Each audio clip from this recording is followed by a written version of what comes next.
What's up, eSTOL fans? Welcome to the next eSTOL, Arklahoma eSTOL competition on Microsoft Flight Simulator. How's everybody doing today? I have a special guest with us, the one and only Ryan Dombrowski. How you doing, Ryan? I don't think we have. Can we hear Ryan? I'm not sure if we can hear Ryan or not. Let me see. Ryan, can we hear you? Nope, I don't hear him. That calls for a... Well, folks, just hold on one second here. You know how it goes with the...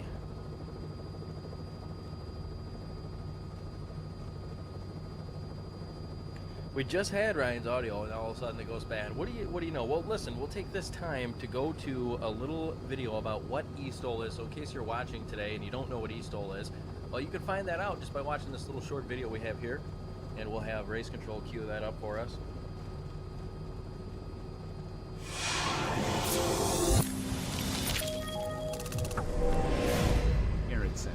Takeoff and landing competitions are simple. We have the pilots here competing in separate classes to get the lowest score possible. As you see behind me, we have the start-finish line, so let's start with the takeoff. This runway is marked with a start-finish line, and as a competitor parks their main gear on the line, they apply power and position their aircraft to get off the ground as soon as possible. Once their main gear leaves the ground, a line judge will mark their takeoff score using the measuring line along the side. This score will be added to the pilot's landing score on this heat. The landing is in two parts. It's either over the line and counted, or if the pilot's main gear touches down before the line, or even touches the line, this heat score is scratched and results on a landing disqualification, and the pilot will have to rely on another takeoff and landing score to get them on the podium. A quick look at our aircraft shows we have two types of landing gear: tricycle and tail draggers. On the tail dragger aircraft, the score is marked from the two main wheels toward the front of the airplane. And for tricycle landing gear, the score is marked by the two main gear in the rear of the aircraft. It's a fierce competition out here, but at the end of the day, it's all about building better and safer pilots in the skies. It's a great day for STOL competitions. Let's get it started.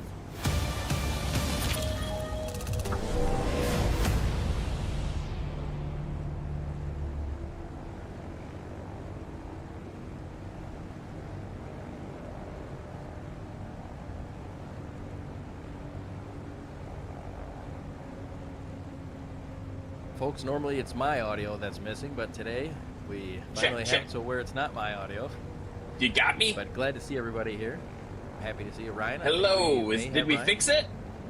Did we fix it? Sultry tones. I hear them. You hear me? Oh, I'm so excited to be here. So can we get the line or what? I've been waiting for the line. Can we get, what is it, Av something and Stole something? Oh, what's up, Av Geeks and Stole Freaks? Yeah, the line, baby. It's time for Arklahoma eSTOL. Now that I figured out my my microphone problem. Dude, Austin, so good to be here with you. And yes. I feel so honored to be back. It's been a while since I've been here with you on eSTOL, but I've been like keeping tabs on the streams and stuff. And look, we have like an aerial shot of Patriot Air Park right now, and it looks... You guys do such an amazing job. Like, it looks like remarkably similar to what we just went through there last weekend. Yeah, it's beautiful. Anov does a great job. By the way, you can pick these up in the Microsoft Flight Sim store for Microsoft Flight Sim 2024 and 2020, so you can get all the eSTOL courses. This one's, you can buy them. I think they're all included in 2024. You might be able to buy them separately, but just type in eSTOL on one of the stores and you'll get it. But today, the stream brought to you by the sponsors.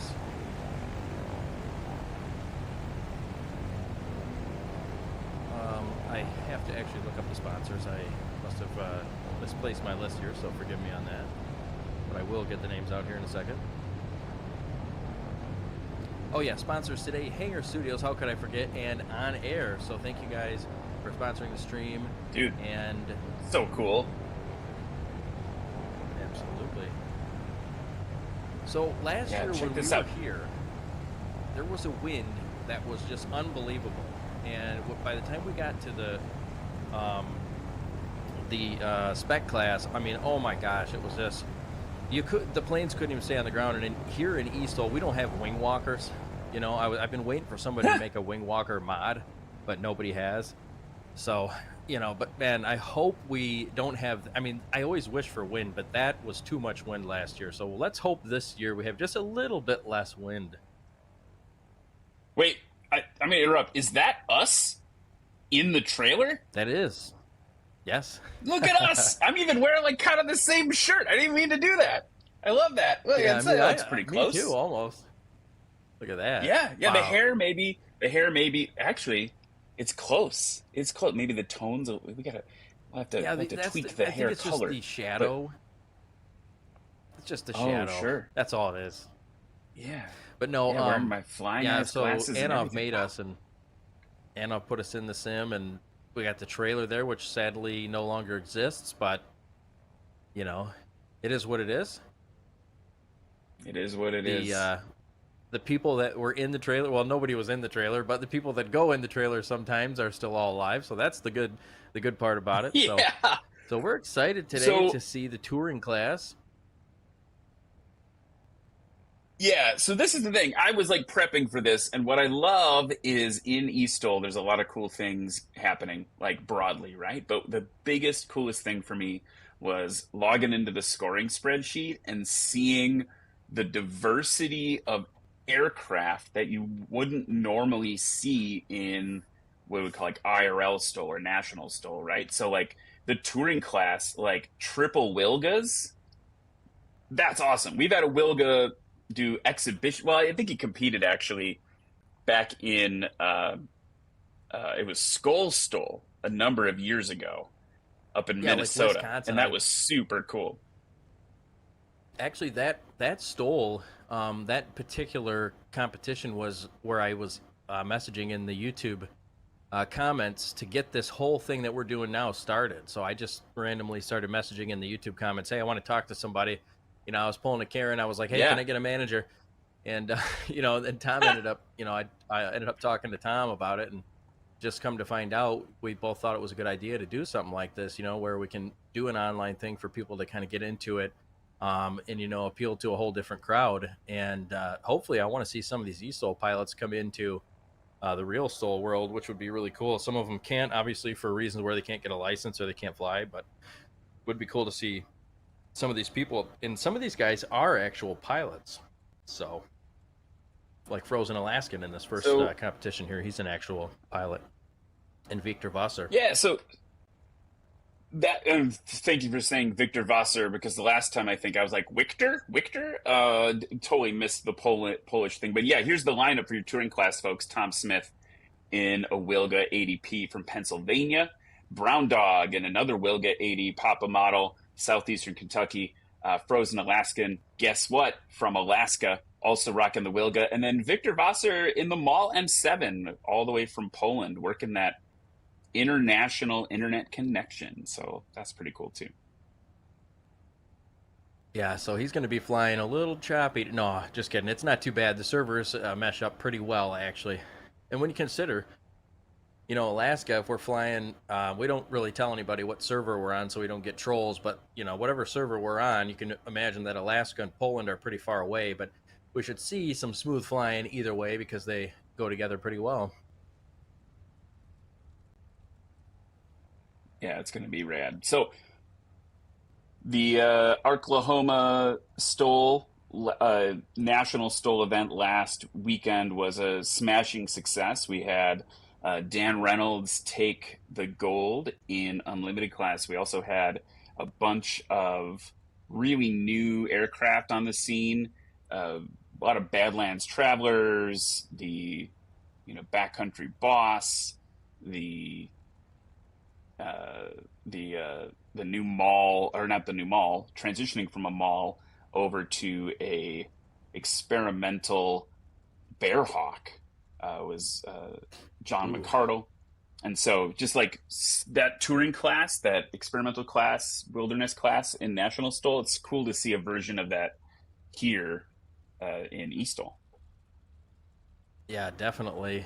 I really, really like the Badlands Traveler. And I remember last year at the IRL event, Swamp Stole, there was only one of those, and it was a younger guy. I can't remember what his name was. I'm sure you would know what his name is, but Oh, he Jared was kind of Jared the one to. Garrison, probably. Yes, and he was the one that was kind of showcasing that plane, and then I feel like that was the competition that everybody noticed that hey, I think I need to get a Badlands Traveler, and so I'm glad to see those pop up because I thought it was a really great plane, and I talked to Jared at that competition. He came into the trailer when we're doing some of the background camera work and computer work and things like that, and he was telling me all about it, and I was like, man, I was really interested in maybe like some kind of Kit Fox or something like that. It's all I really knew at that point. But man, when I heard about that Badlands Traveler, if I ever do get a plane, I think that's what I'll probably get, unless they become like overly popular and everybody has one. But really cool plane. Well, save your pennies. So I wanted to make sure we give due notice to, first up, right in front there was Tom Smith. Again, Tom Smith in the Wilga 80 Papa from Pennsylvania, United States. Right now on screen, you've got race number 942, Brown Dog, also flying the Wilga. Love that American flag on the back end there. Looking super dope. Yeah, one of my favorite liveries here. Brown Dog is a typical winner. This guy, it's hard to beat him, so I don't like to play favors this early in the game, but I will say watch out for Brown Dog because he is a heavy hitter in the STOL world. And one thing to note about Tom, who you mentioned was first to roll through, he is in a home-built full-motion simulator, and a lot of you guys, if you've seen the episodes before, you know that Tom is in that. Hopefully, looks like we do have his camera today, but he flies in virtual reality, and he has this full-motion simulator, so if he crashes, or he noses over and has a prop strike or something like that, he really feels it in that simulator. It tilts, I think, up to about 15 degrees or so. So he really gets bruised up in that thing, I tell you. Yeah, I think I remember the last time I announced to the guys that happened, seeing him getting rocked there. Here is race number 92. You can see it right on the tail there. Frozen Alaskan from Alaska, rocking the Wilga in the touring class as well. If he's frozen, he better keep his carb heat on today, even though the temperature is looking pretty nice over here at Patriot Air Park.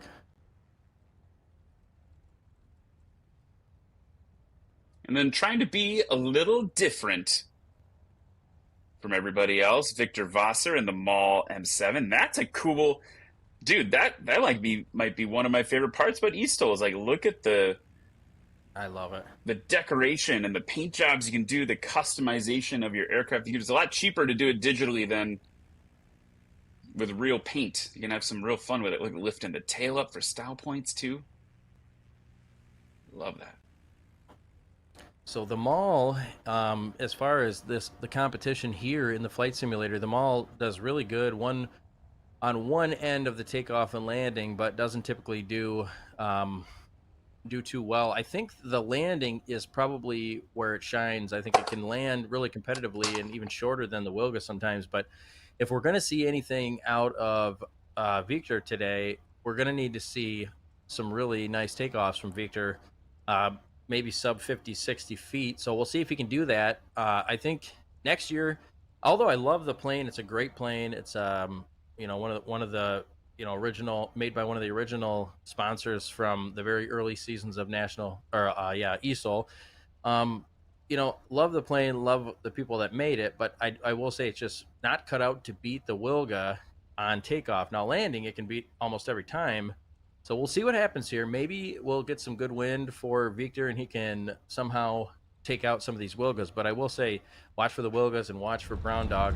Tom Smith, always a great competitor as well. And he's up here first, as you can see on your camera here. That's his homemade flight simulator. Someone told me that it costs more than Harley Davidson.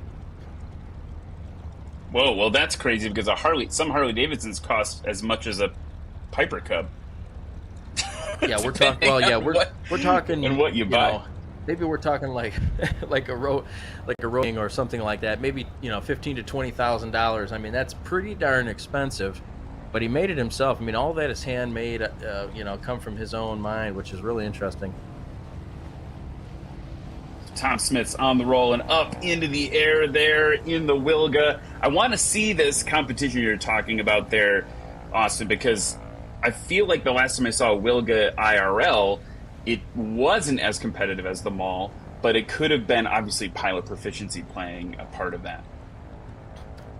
Yeah, and the other thing too is some of these. There's actually 4 variants of this mall, and there might only be 3, but I know there's at least 3 variants of this mall, and there's you know, like a base you know, stock engine. Then there's the middle version, which is this one, and then there's one more that we used to use in eSTOL, and that one is no longer used. It was too much, so we went down to the middle version. So this one does have a little more power than most likely, you know, any of the stock Wilgas. But Wilga's such a unique plane. I don't really know anything else that looks like it. I mean, it's just so. I fell in love with it right away when I saw it because it's just so unique. Interesting takeoff. I mean, it's definitely cool. Dog. There goes Brown Dog up into the pattern, and I think what's really important to emphasize to folks as Victor pulls up to the line here in just a second, like, what is truly amazing to me as the announcer, whoa, going for the grass, mowing the lawn there, Victor, and pulling back, Somebody dropping those flaps to the left, burst to lift. Yeah, holy cow. Like, for you at home, just like a remarkable observation here is like I'm looking at the same thing on my computer screen as I look at during the IRL competitions. We're using the same software to bring it to you, and then everything is the same. The only thing that's different is National STOL doesn't have those Red Bull-esque inflatable pylons out there, but it's so remarkably similar. It's kind of freaking me out. So just. Yeah, it is. I just wanted to call that out right away in the beginning. That's awesome. I'm glad to hear that because, you know, the amount of work that's put into this. You know, we have obviously you guys, you know, as National STOL provides us with all the information and data that we need to make all the buildings and stuff like that. But you know, Anov handcrafts all this stuff, and he's made it now. Obviously the ground and everything, that's all going to be from satellite imagery. Oh wow! Look at that moon. That is super cool. Holy cow! What is that? If anybody remembers playing Grand Theft Auto, waxing gibbous. That's amazing. A little bit of a crab angle now for Tom Smith as he comes in. Check out that onboard view too. You can see confirmed crosswind from the right. Going to be straightening that out now as he settles in. Bam! Big bounce. And that bounce is just locked. an artifact of the sim, unfortunately. That does happen with the simulator. His landing rate was a little high, negative 680 feet per minute, so a little higher than he probably would have liked to, but yeah, I don't think you would have seen that kind of bounce in the real world. But sometimes the sim does that, and it's something, unfortunately, that we got to deal with. When we move to Flight Sim 2024 in the sometime, I don't want to say near future, but sometime soon we'll be moving to the new Flight Sim, which will even blow your mind even more, Ryan. We probably won't be seeing those bounces like that, but every once in a while we do see them here.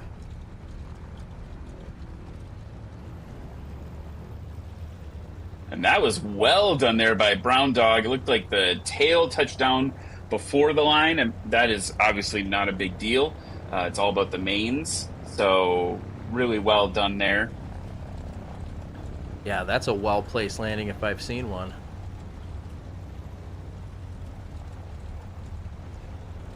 Hovering in there, frozen Alaska now, that same kind of big crab. It's interesting, like looking at the winds aloft versus the winds on the ground. Must be more up, you know, up at altitude. It's going to be straightening it out now. Boot full of rudder. Oh, a little bit of a wing drop there. Total rollout distance wasn't bad, but did give up, you know, maybe 20 feet or so on the landing. So far, we have Tom Smith coming in with a takeoff of 189 and a landing of 175, and Brown Dog coming in with a landing of 155, Frozen Alaskan with a landing of 120, the shortest landing so far, and then Victor Vasser with a landing of 184. Now we have some of the sorry, those last three were takeoffs. Now going back to Brown Dog, his landing was 120. Frozen Alaskan, and that was 163. Stunning there for Victor. There seemed very well done. Yeah, that's one of the things about the mall that I was mentioning in the beginning. It does have a very stellar landing distance, very short in this. I mean, that was incredibly short as the scores come in here. I'm seeing a stopping distance of 84 and a landing distance of 88. Wow. Whoa. So he only gave up dropping the 4 gauntlet. feet. Yeah, very accurate. So the scores will get tabulated here as the judges work through that on the back end. But that, I think, is going to could potentially put Victor out in front. I'll have to see how it all kind of nets out. Meanwhile, Tom Smith on the next takeoff roll there. Techniques look to be about the same, right? Like, it's like the simulator does a good job of, like, no pun intended, simulating. So, like, I'm noticing a lot of similar techniques here versus in, like, IRL competition. Are there any things that are different that you guys do as you train up and do this stuff?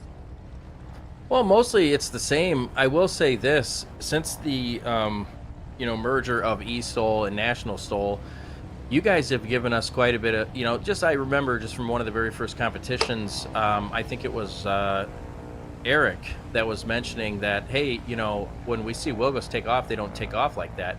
And everybody had been taking off with a tail up, and they were kind of like how you'd see a 170B take off in the real life competitions.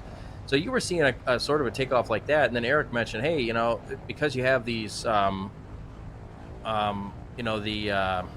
can't think of what they're called, but the winglets on the front of the plane. Is that where, like, the VGs? No, the Wilga has that fixed. I don't know why I'm drawing a blank right now. Slats? I mean, I woke up at slats, yes. And so anyway, he was mentioning how, the slats are going to help you take off from a 3-point, et cetera, et cetera. So then, everybody started taking off from a 3-point for the most part, and it helped all of their takeoff distances. So it's really cool because we have, in eSTOL, we have something that really a lot of other eSports don't have.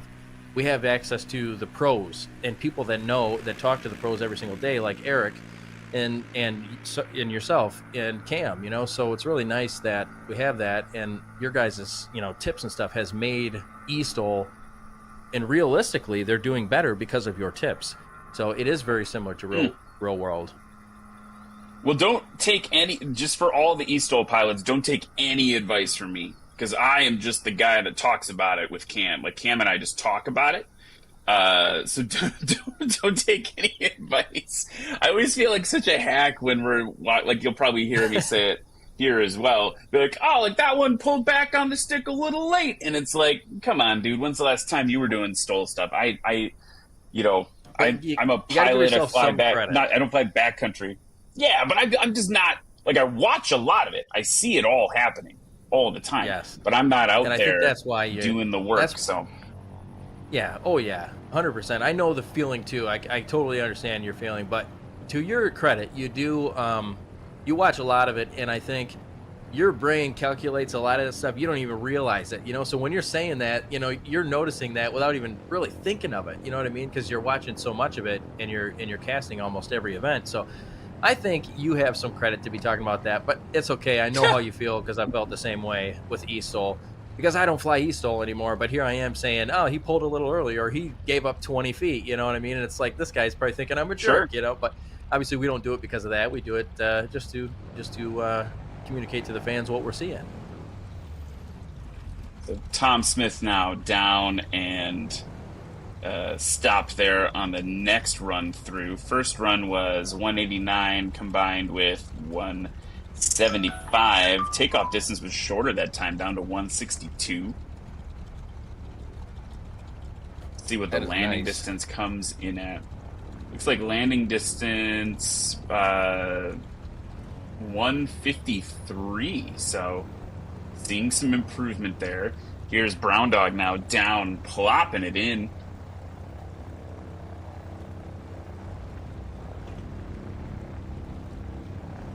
So is this the new hotness in eSTOL? I feel like last year it was like there was like a new Kit Fox. Everyone was like really excited. Like, is the Wilga the new kind of plane to be, at least in touring class, or what people are excited about? Yeah, in touring class it definitely is. I think the new plane that everybody's excited about happens to be one of our sponsors, and I think you'll see it flying in the regular in the regular class. Race Control will have to let me know if it is in the regular class.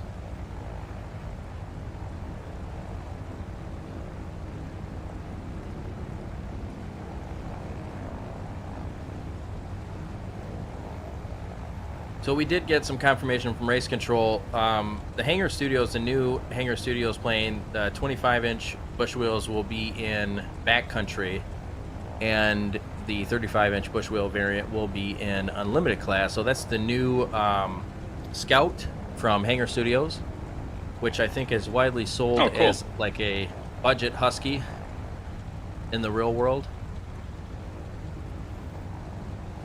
And it's interesting that you say that, because the Scout in IRL comps is like not super competitive compared to the Huskies. It is, but it's definitely like a sleeper, right? Like, so for instance, we had Jeff Harrell flying that the last couple competitions. He's got a Scout, and with the right prop, man, that thing really rips. And so I think maybe it could just be more people have Huskies than Scouts, but it'll be cool to see how it compares there. So we're down, and now we've done the second run through of everybody here in the touring class. Here is Tom Smith. He's got a combined score of 315 on that second run. I wonder if your thoughts on that have anything to do with, because I know a couple of the Huskies in National STOL, they have the reversible prop. I wonder if that factors into your calculations on that. I'm not really sure. I just wonder, because I know like the branding for the Scout is considered like a budget Husky or a budget, sort of like the Cub tandem style seating. So I know that's how they market it. Like, if you were to talk to a Scout salesman, that's probably what they would say to you. But as far as performance, I have no idea. So that's really interesting to know. And I wonder if the reversible. Sorry, little squirrely on the takeoff there by Brown Dog. But anyway, yeah. No, sorry to interrupt. So I think so. The reverse pitch definitely plays. I mean, you got the Clemens family that does that in particular. But Brad Crawford is killing it right now in the IRL series with a Husky without a reverse pitch propeller. So it's part of it, but it's, that's not the silver bullet, right? We always say that it's not the silver bullet. Here's Brown Dog now. No. Yes. Well, in the reverse, nice takeoff by Frozen Alaskan. But, in the reverse prop, I think that adds another complexity to it. So it doesn't, I don't think it just necessarily, it makes you 100% better. I think that you have to be a lot more in control of your movements and actions and what you're going to do when you come in, because you really have to be on top of that prop and use it at the right times, or it's not going to be super beneficial to you, because you may not be performing 100% if you're adding more duties onto your landing rather than just putting the flaps up and hitting the brakes and pulling back. Yeah, the workload's already high in STOL flying, and then you're adding an extra layer of pilot workload. I wanted to point out something that's cool that is also, sorry, this whole stream to me being like, wow, it's just like the real thing. I know that. I love it. Watching the pilots, we just saw Victor off on the left side, from his perspective, the left side of the race course, so that he could grab any amount of headwind into the nose, right, to help shorten that takeoff distance, because you can kind of crab into the wind on your takeoff roll. Yeah. And that was cool to see from one of the aerial views that we have access to here. So yeah, dude, everyone's grabbing all those techniques and they all apply here. It's because they watch. I mean, really, I think a lot. The way that I learned how to fly STOL was watching National STOL, like in the flight simulator. And so I never knew anything about it. And, you know, Kando, one of the streamers, and he's now a pilot, you know, he suggested watching some videos. And then through that video, I found National STOL. And so that's where I learned. And I mean, you know, in the simulator, I'm pretty good at flying backcountry and STOL. I can land things very short. And that's where all the interest that came leading to this eSTOL thing being out here with the help of my friends and people that got it started with me. Yeah, it's super cool. I'm just really nerding out right now. Yeah, say hi to a weather, couple wind. folks in the chat. Oh, go ahead, Ryan. Go ahead. Look at this, dude. Oh no, I was gonna say just hi to a couple people in the chat we've got here. We've got Cedric Pease there. Brondog, of course, is chatting with everybody. Norcali. I see a lot of you know, competitor names. Faders here. Look at this brown dog coming in, holding it off, keeping it off. Oh, wow. I think he made it over the line. That was a good save. And he turned the engine off. A little Hal Stockman action. Yeah, a little secret thing there. See Red Burn Modeling in the chat, Fly Fox Studio in the chat. Hello, everybody. Sorry, go ahead. Go ahead, Austin. It gets rid of some of that thrust, you know, so, of course, you know, it makes sense to do. I don't know how it is on, you know, your engine and things like that, but when you're in a sim, you don't have to worry too much. But yeah, I mean, just if you look at the poise on Brown Dog's landing, I mean, I don't know, you know, chat, if you guys are watching, I'm sure you are, but for some of the new people that may not understand super well how STOL works, if you don't understand the poise on Brown Dog's last landing, and Frozen Alaskan's a nice one there too, but the poise on his landing is like, you know, a sniper shot. I mean, it's just, he's landing that thing, hitting the tail down almost, 2 times in a row now, hitting the tail down before the line and then dropping the main gear right almost on the line or just after the line. So that is very accurate flying, and I just want to commend Brown Dog for the flying there. And then Frozen Alaskan comes in with another great landing, and we'll see here what Victor Wasser from Skuchow, Poland, believe it or not, that's how you pronounce that, gave up a little bit further across the line, I think, than the last one. Still great landing, but yeah, he did give it up, and that's where you're fighting for inches, especially in the plane he's flying. The takeoff is going to be a little bit longer than his competition, so he really needs to fight for every inch on landing. So, but still a great landing. I don't like to take anything away. And how can you take away anything from him with a livery like that? I mean, look at the wings on that thing. He's got wings on his so wings. Dope. You know, here's the other wings on your wings. Wings squared. Here's the thing I was going to say that we don't have at National STOLs. We don't have the giant, cool logo of the competition on the runway. I told Tom, I said, yeah, when Anov got the idea to do that, I don't know if it was necessarily, I think it was his idea, but nonetheless, we have Barricus that makes the logos, and then Anov threw them on the midpoint, and I thought, man, what a great idea. I said, Tom, is there any way you can hire some, you know, artists to get out there and do that for your competitions? But I can't see rolling around the spray paint cans and making something that intricate. I think it would be very difficult to do. Well, the future is bright. We'll see what happens here. Yeah, definitely. The future is bright. We'll see. You know, Ryan, if we can see it on the field, that'll be great. I won't hold you to it. I'll put a good word in. By the way, while we're waiting for the final scores here in the touring class, I wanted to just call out Subliminal Black saying, "Put up your money, or put your money up, Burstix. Compete in the next competition." We're gonna get you at the controls. If you and Cam are gonna be here to announce, maybe. We could maybe make that happen. I mean, yeah, maybe in the postseason. Yeah, maybe not next time, but I will do it. I've been wanting to. So, I mean, don't get me wrong. It's been something that I've been thinking about, you know, since our first competition when we merged with National STOL. You know, there was a lot of fight left in me for competing, and I never really got to compete in the big competitions at all. So yeah, I mean, I'd like to. So we've got some results up here in the touring class, and it looks like some data still popping in right now. Currently, currently Brown Dog in first with a combined score of 228. Frozen Alaskan in third with 293 combined, and Tom Smith in fourth with 315. So I'm guessing that means that we've got Victor Vassar in second place. We'll see what the... Yeah, so if I go back to our sheet, our like private sheet, he's got a combined score of 272. Yeah, that's what is going to bring him like to second place.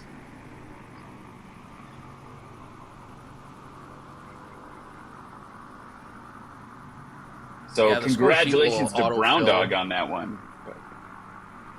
Yeah, congrats for sure. And Victor, all the crap I talked about them all, and I think that's why I do it, because I want Victor to try his behind off, and look what it got him, a nice second place and some points on the season. So great job, Victor, flying in a plane that's not typically as competitive as them all, but obviously a great pilot like him can make it happen. And also even the other two, I mean, our scores were so close. I mean, only 80 points separates these guys. 80 feet, that's not that long when you consider how long it takes to land most planes, according to the hand manual. Yeah, well, I mean, and here's the thing, right? We were talking about this a lot throughout the season, is to become a private pilot, FAA certificated private pilot, you take that test, your landing needs to be within 400 feet of where you want to put the airplane down. So like we're doing like hyper accuracy here, right? So anyway, when you see moving guys on like to the Dan Reynolds, go ahead. When you see a guy, I'll be quick here, but when you see guys like Dan Reynolds land, sometimes in like 10 feet, it's like, do we really need 400 feet for that? But yes, our world is way different than that. So yes, we do need the 400 feet, but it just seems large. It's just a proficiency thing, right? It's just, yeah. So anyway, so next up is the Backcountry class, and this is one of my favorite classes in National STOL as well, because we've got the 170 Bravos versus the Huskies. So you can see here we got LBR Gaming in the Coronado 170 Bravo from Arkansas. So he's a hometown, or she is a hometown pilot. Austin Ford in the Husky A1C from Carrollton, Georgia. And then Quinton LaGrange, Johannesburg, South Africa, rocking the Rands S6S. So that's going to be a backcountry class. Interesting now, to see the Rands make an appearance. Yeah, so I was going to say, normally that feels to me like a sport class aircraft. So I don't know if it's just an eSTOL, it slides over to backcountry, or if they're just flying with backcountry today, but... There's probably a good reason. Sometimes you'll have some variances. Since National STOL has come into the eSTOL world, we have actually had a lot of developers change planes for the better and make them very close to real life, as close as possible. So that's why you see a lot of similarities in the planes, but there are some differences that may not have to do with necessarily that the plane's not realistic, but there are some little different variances where you will find a plane in a different class, and sometimes that could be due to the fact that we don't have all the classes that National STOL has. So for instance, what class did you mention the S6S might have been in? Well, and I want to just real quick, I want to say that's race number 86. That's LBR Gaming in that 170 Bravo there. I love that paint job there. So S6S would typically be a sport class aircraft. So that's going to be National STOL. Yeah, so that'll be why then we don't have a sport class. So therefore, any plane that we have that doesn't fall into one of the National STOL classes that we actually have in eSTOL, we then just move it to a class where it fits by weight or by performance, etc. That's kind of one of those things that an audible move that we make to make sure that we get all the planes we can in. Oh, for sure. Here's number 12. This is Austin Ford flying the Husky A1C. Look at that beast on those giant fat tires. I love the little Austin's little take on the Husky on the back there as well. That's pretty cool. Yeah, very cool looking. And then Quentin Lagrange, we've been talking a lot about this, the Rans S6S, race Q21 taxing up there. So a little bit of a different airplane. Like this, obviously, like Rans a big pedigree in backcountry flying. You know, most notably, you'll see on the, I would imagine, in the like unlimited classes and things like that, you'll see the S7. It's what Hal Stockman flew for a long time. It's what Pat McIntyre flew for a long time in the IRL comps.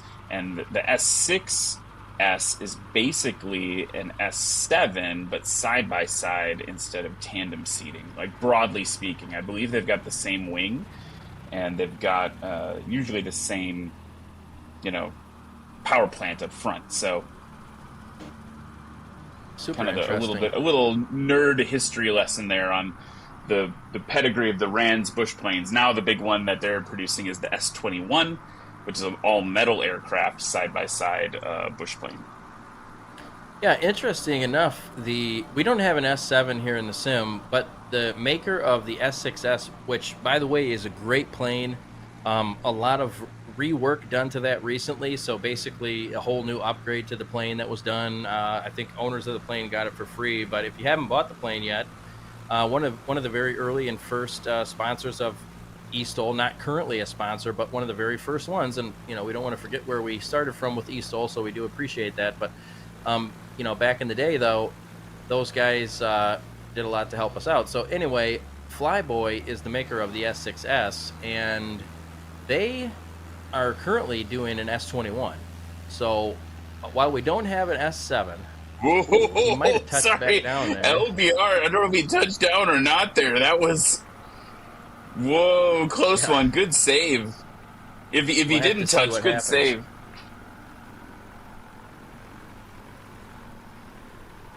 And they'll make a call on that. You know, I don't know. Somebody was watching. Somebody can see better than us was watching. It didn't, like, from my perspective here in the what is Cat say? Looking for pennies. Austin Ford looking for pennies there, looking for change. You know, here's a great question for you, cool. Ryan. So, what I noticed on that first takeoff was I noticed possibly only the tail had touched. So, what is the rule on that? I've never even thought about that. So if you take off, all your wheels leave the ground, and then somehow you bobble back down, but only the tail touches, is that similar to how it works when you're coming in for a landing, where it can touch on before the line, or is that going to be a disqualification if only the tail touches on when you bobble back down? So that is actually, I don't know if we've ever had that happen before. Typically, if you're going to settle back down, you settle down, right? And so I don't know if we've ever had that happen. I think that the rule would be, I mean, sure, there's a rule about it.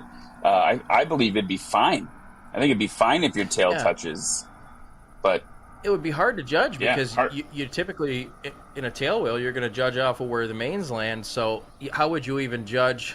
You couldn't really even judge where they touch back down if only the tail did. So that's interesting. We'll have to, hopefully that doesn't happen. You know, it's not a great thing to see happen. And obviously we don't even know if, what's his name, our first takeoff there, I don't mean to forget his name, but I can't remember right now, so I'll just say, LBR. Yeah, LBR, Little Black Rain Cloud. I know my people, I just, I forget. But anyway, I don't even know if his tail touched down, but I was just saying maybe if it did. It's, you sound like me talking to my kids. Whatever your name is, get over here. Yeah, my kid, sometimes I call him the dog's name, sometimes I call him the cat's name, sometimes I call him the dog and the cat's name and then his name. And you just get trying to get his attention so he doesn't grab onto the hot, whatever is laying on the ground. Or we don't usually leave hot pans or anything on the ground, but if you don't want him to get into something while you can't get to him right quick, you got to yell something. So I just start yelling, and sometimes the dog's name comes out. That's funny. All right, check out these landings here. That's like sub 280, looks like, coming in there for LBR. Now the Huskies up next, turning base to final.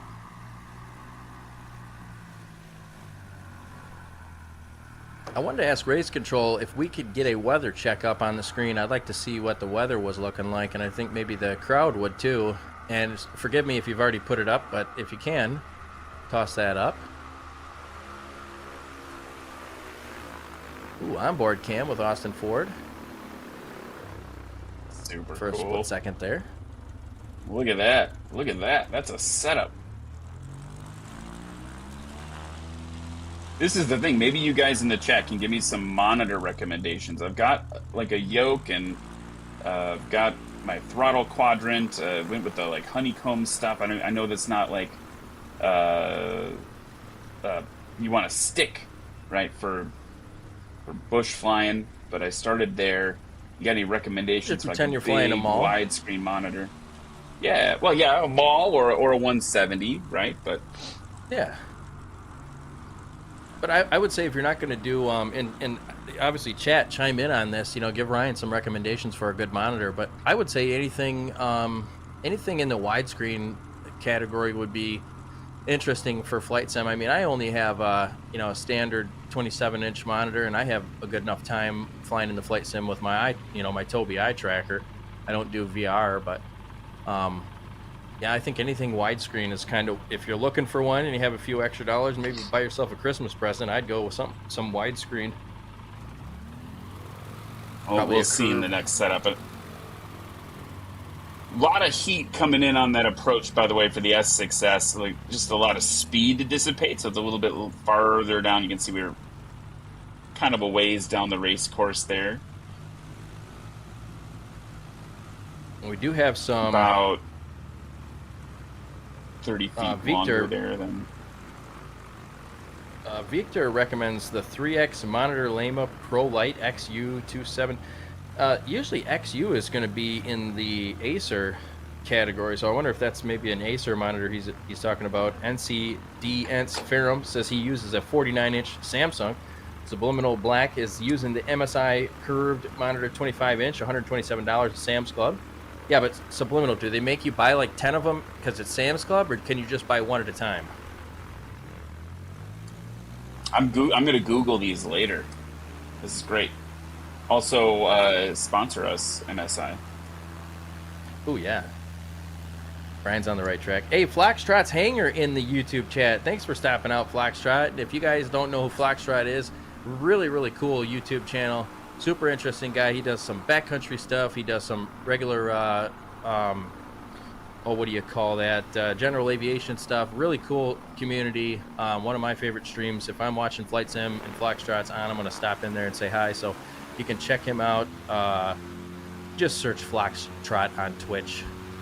And Foxtrot, thanks for being here, man. We appreciate you stopping in. Nice to see the community.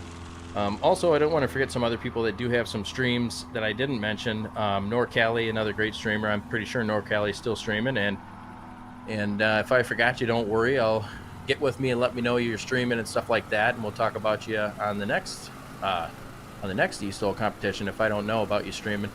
But I like to support the streaming community because that's where I came from, and that's where the idea for this came from on our part of it. So. Yeah, Agent Pressa, that's a blast from the past. Welcome, welcome. Another streamer. Felt so like the takeoff by Austin Ford was really clean, by the way. Just want to give some props there to Austin as we were in the Husky there. So that was really solid. Yeah. It was just like very good like form, and then like the pull back, flap drop, and pop up, flap drop, pop. We usually call chop, pop, and drop on the landing side, but that was the flap drop, pop up. It seemed to really work there for Austin. So I love that. As long as you're not doing a what do they call that? A plop and hop. I won't even tell you what that is. Maybe you can Google it. But anyway, I love that though. Is that a family show thing? No, plop and hop is. I don't want to tell you. I'm Google. I'm just going to Google it. It's not too bad. It's just leaving a turd in the toilet at your buddy's house and not telling him about it. That's all that is. Okay. Just you go to his I house did a quick Google and it gave me Hop Plop, a children's book. I don't know what. Okay. But anyway, so I'm just going to help you out here. LBR Gaming coming in. Now, I think it's LBR Gaming in the 170. Yes, LBR Gaming. Hey, the one good thing about that exchange is chat is laughing right now. That's a good thing. Oh, that was close. Looks like it was good over the line, though, for LBR Gaming. Down sub 240.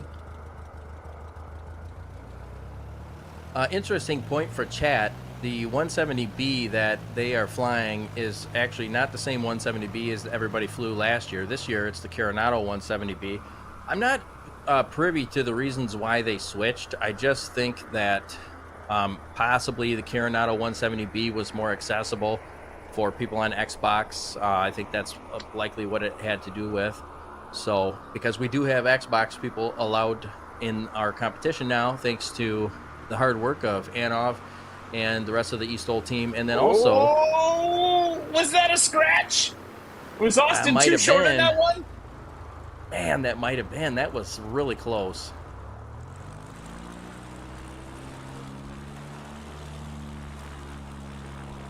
So race control saying 18 feet beyond the line, but tickling the top of the tulips there. That was a good one.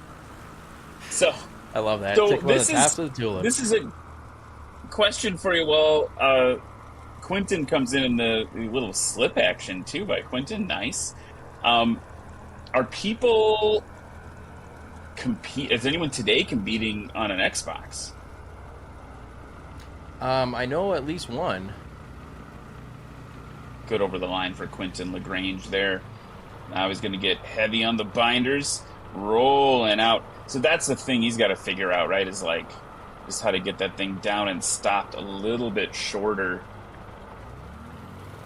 The numbers are actually pretty competitive from Quentin. Like his takeoff numbers are shorter than Austin's, but his landing numbers are longer than Austin and LBR's. So that last one was a bit longer at 380 feet. I think he's got room to come in even slower, because I know in that S6S, particularly in the sim, you can do a falling leaf. And it will perform a falling leaf. I guess basically where he's going to stall both wings evenly and float down, but you can do a falling leaf in that plane. So essentially, if he timed it right and practiced that, he could essentially do that right down to the ground and stop almost at nothing, because I've done it before in that S6S. It's pretty interesting. I don't know if he could do it from the 500 feet he's allowed on final or not, but it would be something to look into for Quentin to try to land like that or come in a little bit slower, because I think he's coming in with a lot of energy still that he could dissipate some of that before landing. LBR Gaming, just want to point out there, was interesting, like up to speed, tail up high, and then saw 3 different kind of pullbacks, like introducing some angle of attack to the wing there, and it took 3 attempts. I think he was just feeling it out. Didn't seem like super definitive, but finally off the ground there on the 3rd try. That doesn't mean it wasn't short, just noticing that. And then now look at Austin Ford, really going for it, popping those flaps down. And then you'll notice, folks, true to real life, right? Like Austin pops off the ground there, really high deck angle. High angle attack means the nose is pointing up into the sky. And you can't do that forever. The plane will stall, so you got to push the nose back down. And we saw that technique as well there for Austin. So I love Austin's setup there. He's got the C-17, and I can't tell what the other model behind that is, but looks to be some kind of twin engine jet with the jets on the back. But pretty interesting setup there. He's got his big monitor, and it looks like a blast flying from his point of view. And that's what you get to do if you come into eSTOL. You get to fly and possibly even show off your point of view. So if you want to join National eSTOL, either to fly in the competition or to become part of the conversation or to donate some of your time as a camera person, etc., come on into the Discord. It's nationalstol.com/chat, and you can get in with us and talk to all the pilots. They'll, any of the we have ambassadors that will, train you from even if you don't know how to fly at all. So any level can come on in, nationalstol.com/chat. Yeah, so check that out. And the other thing that I'll say as part of that chat thing too is that it opens you up to a community of folks on the IRL side. And what's been really cool for us in National STOL has been meeting everybody that flies eSTOL and is coming out to volunteer at the various National STOL events, and that's been just super cool to see as well. You know, I think I met Wes Campbell, who we're going to see a little bit later. Like, met him last weekend, if I'm not mistaken. So, like, a lot of ways to get involved. LBR Gaming just popping the flaps down there now, coming down low, a little bit of a bubble, and plopping it in. Nice. That's the old chop, plop, and drop. Yes. Love that Working landing. That 170 Bravo. Gave up just a little bit. So, I mean, there is room for improvement, but, I mean, I hate to be critical on that because that was a really nice landing. I think it's one of the best we've seen in this class. Yeah, landing distance of 129, takeoff distance of 186 there for LBR. So I did forget to mention, though, so one of the supporters of eSTOL for this event is Got Friends. You guys all know who Got Friends is. They broke some history with the coming into the new Flight Simulator 2024 with a few great planes, the Draco, which everybody was asking about. They came out with a Norden and a few great gliders, which actually got me into gliding a little bit. I didn't even realize that it was interesting. And that might be a scratch. A little bit uncontrolled there. It looks like a scratch on the screen there. A little Buck and Bronco action. That is actually Austin. For Austin. It does say LBR, but that's okay. It is actually Austin.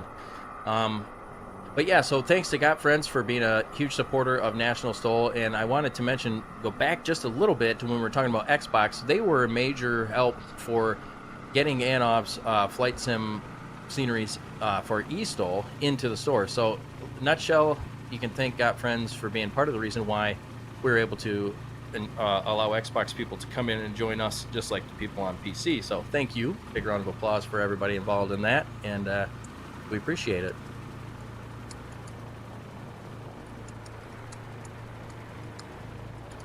Okay, so giving up quite a bit again. Giving up over 100 feet, it seems. I think maybe he was he's listening to the stream and might be listening to my advice, trying to do that that falling leaf almost, but does give up quite a bit there. But I mean, great try out of Quentin LaGrange. You know, I hate to be critical of any of the pilots, especially if they're new. I know Quentin has been here before, and I hate to be critical, and I never do it to, you know, disparage any of the pilots. Just so you know, any tips that I give is just doing my best to give any tips I can. So hopefully you guys understand that, and I'm sure you do. But Quentin LaGrange in the S6S, nice landings and takeoffs out of him. Unfortunately, did give up quite a bit on that last landing. No, so here's what's interesting. I love that. I love eSTOL. You've got a lot of extra data in eSTOL too that we don't get in the real life cockpit. You know, in the real life cockpit, you're using like your butt, right? The seat of your pants to feel things like your vertical speed on landing. There's obviously an instrument in many cockpits. A lot of the STOL planes maybe don't have a vertical speed indicator in them, but many cockpits do. And that vertical speed indicator, you're not going to be looking at that at touchdown, right? You're going to be focusing on other stuff. So to see here and look at, like, you know, Quentin's last landing, we can see he was about almost 100 feet beyond the line. So that's obviously a place to shorten it up. But the other thing, too, is like a vertical speed of 185 feet per minute and a G-force of 1.09. I love that you guys have access to this data. Like, I would say, we might be able to increase that a little bit, right? Like, we could maybe work on getting a little bit less passenger comfort style landing out of those out of that. So that's cool. They have access to that data. As I look through here, I'm just like nerding out on all that stuff. Yeah, and Cedric Pump, I think is what he goes by, did this tool for us, and it's awesome to have this tool. We never had it. beginning in last season and all that, but I think sometime during the early parts of this season, we got this tool. And I see what you mean, because, his landing, Quentin's last landing was, very, very smooth. I mean, almost like he's got, 185 passengers in the back of that 737. And, he could definitely push the envelope a little more, come in a little slower, maybe with a higher V speed, or a lower V, I guess I don't know how that's really, I guess a lower V speed. Hit the ground harder, Quentin. That's what we're saying. Yes. Stall at about 5 feet from the ground. Here are the scores for the backcountry class. In third place, Quentin LaGrange with a combined score of 483 feet. Austin Ford out in front of him at 450 feet in second place. And in first place, LBR Gaming in that 170 Bravo with a combined score of 315 feet. Those are good numbers. It's all good, honestly, good numbers across all of them. Like we're like, oh, Quinn, you could land a little bit harder, but I think Quentin, really the biggest thing would be shortening up that distance between the line, from the touchdown point and the line. Like that distance is probably the biggest place to see that number drop, because if you subtracted 100 feet off that number, guess who's in the lead? That's There we go. Simple math right there. And that's one of the hardest things coming from like the STOL flying or the backcountry flying world, where a lot of these people start out in a stream with like Kando, or used to be me. I don't stream anymore. It's a sad subject for me, but I will be back to it. But I have a kid now, and he's almost a year old, so it is what it is. But a lot of these guys start out in the backcountry scene with guys like Kando or NorCali, etc. And there's not really a line you have to hit. Even if you're landing in Dewey Moore out in Idaho, there's not a line that you necessarily have to hit. So that's one of the things that the new flyers, you really just want to focus on that line, making that your priority to hit just over that line, and you just practice that 100,000 times, and you're good to go. Yeah. Perfect practice makes perfect performance. Speaking of perfect performance, I think we're going to go to a quick commercial break before we come back with Unlimited and the Spec class. That's another cool thing that we get in eSTOL that you don't get in IRL competition. We get a Spec class. We're going to see some double enders doing some double ending. Speaking of the double enders, so we that's do have coming up in friends. just a minute. Oh, sorry. Go ahead. We do have Got Friends Mike Road in the Twitch chat, and he's one of the guys that did the 3D modeling for the double ender. So you get to see how beautiful that is. Thank you, Mike Road. Thanks for stopping in. We'll see you guys in a few minutes after the break. Ryan, thanks for being here. Glad to be casting with you, brother. Dude, it's awesome. We'll be back in a second.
Welcome to On Air Airline Manager, where the skies are yours to conquer. Dive into the ultimate aviation simulation, where players from around the world connect, collaborate, and compete. Whether you're starting as a small bush pilot or running a budding airline, the possibilities are endless. Lease your first airliner or rent a bush plane. The choice is yours. With over 2 million pilot flights logged from Microsoft Flight Simulator, X-Plane, P3D, and FSX, and 8 million AI flights, you're joining a truly immersive world. Navigate a dynamic economy. Manage airports, build fixed-base operators, share assets, and hire a crew. From buying, renting, or leasing aircraft to tracking your finances, On Air has the tools to help you grow. Explore a persistent MMO world that runs in real time. Manage charter flights, create virtual airlines, and develop custom routes. Whether you're delivering cargo, transporting passengers, or managing your very own airport, you can optimize every aspect of your operations.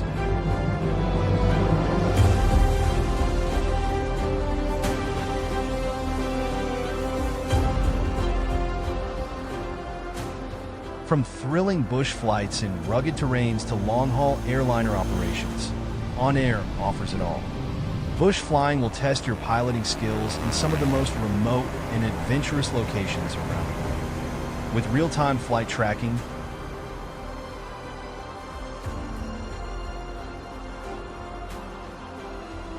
custom scoring, AI dispatchers, and crew management,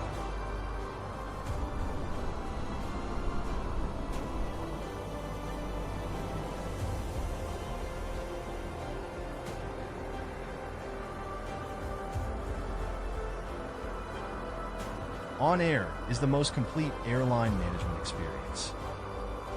Ready to soar? Experience a 7-day free trial, no commitment required.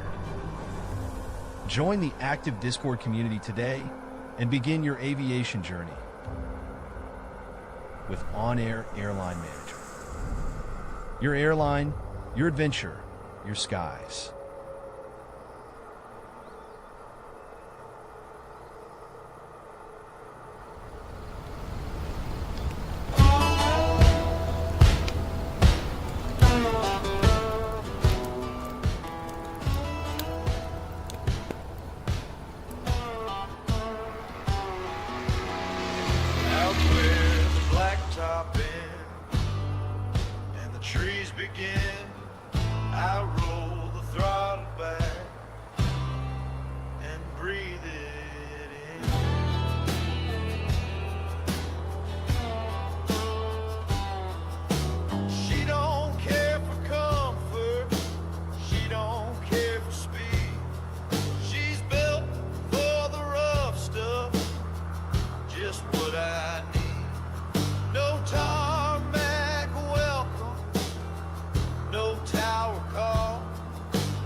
All right, we are back with some more eSTOL in the Spec class. Double ender coming at you here from supporters of eSTOL. Got friends.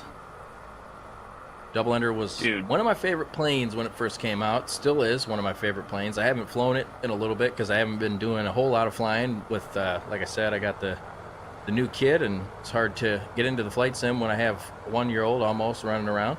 But would be flying it if I had a chance to fly.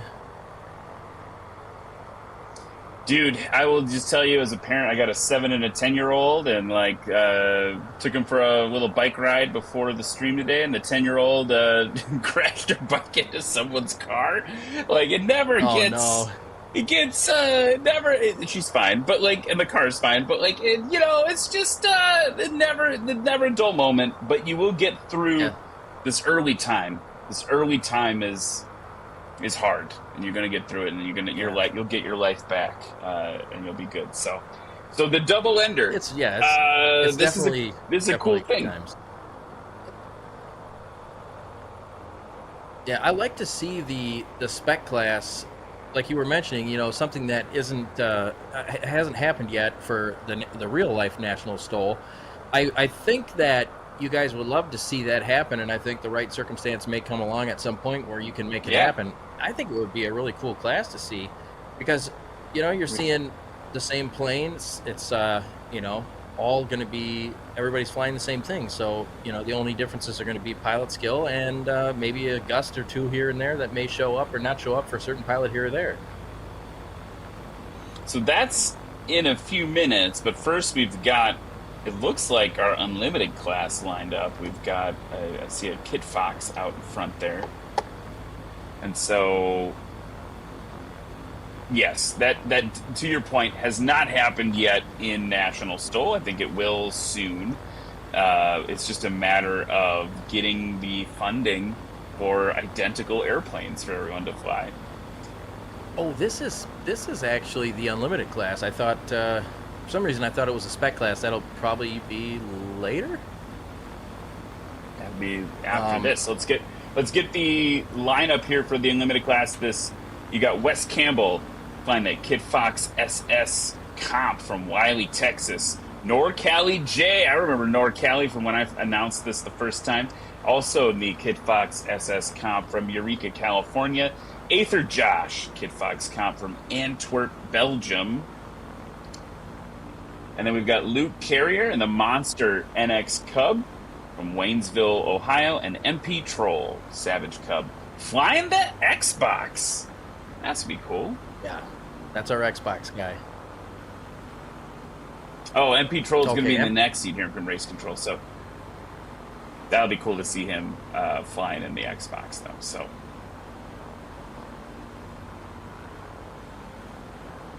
I do want to mention NC Ferrum in the YouTube chat. Thank you for the 5 National STOL Series gift memberships. They went out to Rowdy Cole, Jay, Luke Hearn, Mary Virginia Avery, and WDBF Radio. So all those guys just got a free gift membership to National STOL from NC Ferrum. So I think that means they can watch without commercials on YouTube. That's cool. Thanks for that. That's pretty rad.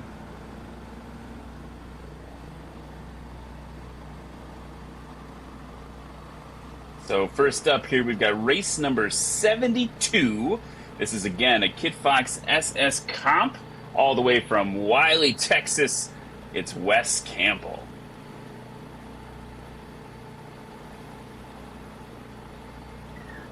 Yeah, Wes is a hoot and a holler. We have his, we have a view. It's blowing the horn there. You got a horn? Love that. Yeah, it's modeled after Trent Palmer's Kit Fox, so it's licensed and everything. Parallel 42 makes it, and they worked with Trent. So yes, of course they've got the horn. Of course, now Trent has sold his Kit Fox and has moved on to one of your guys' buddies there over in Texas. Yeah, our sponsor, Legend Aircraft. He's got the Legend Nomad, which is a new Rotax powered, basically a Rotax powered version of the MOAC, the mother of all Cubs. There's race number 22. That's NorCali J flying the Kit Fox SS from Eureka, California.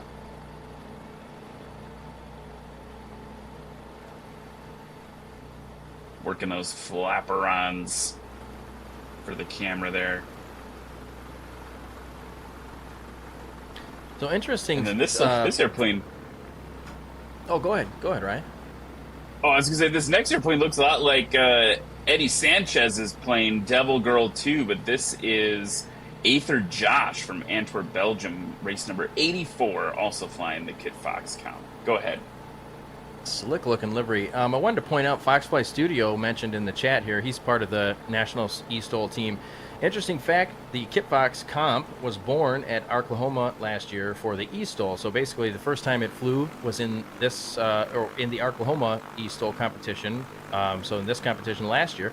And it looks like Parallel 42, so the owners of the flight sim developers Parallel 42 were at National STOL last weekend at the same air park. So they were actually, I don't know if you got a chance to meet them, Ryan, but I guess they were there last weekend. So cool. I'm glad to see that's the awesome. two worlds I mixing. don't know if I did, but that is super cool. Yeah, I mean, it's the way the competition worked out for us was we were kind of like off on the other side of the runway from everybody, so it's mostly the social times we got to like integrate with people. Here's race number 99, Luke Carrier in the monster NX Cub. Look at that thing, very patriotic.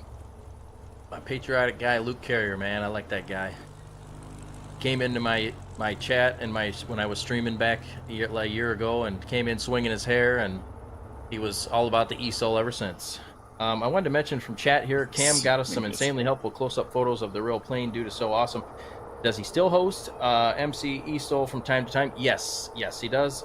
So Cam was involved in the loss of the National STOL trailer. They actually had an accident, and so he was fine. I mean, other than maybe a minor injury, I think he walked out of that, very, by the grace of God. And so, but yeah, Cam, I think, took a few weeks off, and then, he was kind of busy and stuff, but he did host with me last weekend, and it was a good little reunion because Cam is a hoot and holler. So it was a good reunion to see Cam back last weekend. So yep, he still does.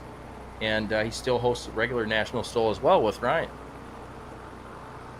Yeah, and he's, I think, just at Birds Adventure Center this weekend for the big STOL event that they're having there in the Ozarks, because it's so close to his home, and so he flew in for that. They've got a big fly-in there this weekend. Used to be Arkansas, and now it's shifting into a different event this weekend. So that's where Cam is, flying his champ around there. Yeah. I'm a little jealous. He was there last weekend too. He was telling me about it. It's a pretty, I guess it's a multi, weekend event, or maybe they even had it throughout the week. But I know he said it was quite different than it used to be at Arkansas. I don't know if it's new owners or anything like that, but maybe they're just changing the way that they do Arkansas. But supposedly it's pretty banging event there. Yeah, I mean, so the Backcountry Flight Festival in 2025. I'm not exactly sure. I haven't talked to the guys about what's different between that and Arkansas specifically, but yeah, it started on September 24th. Last weekend we were all here at the show in Patriot Air Park, and so yeah, right after that he headed right over to Birds to fly backcountry in the Ozarks. Oh, maybe it was actually. I think I think he was at Birds the last time we did an eSTOL event then. So it must have been 2 or 3 weeks ago. But he was out there. I know he mentioned he was casting, hosting the eSTOL event with me. But yeah, it wasn't last weekend, of course, because last weekend was Arklahoma at Patriot Air Park.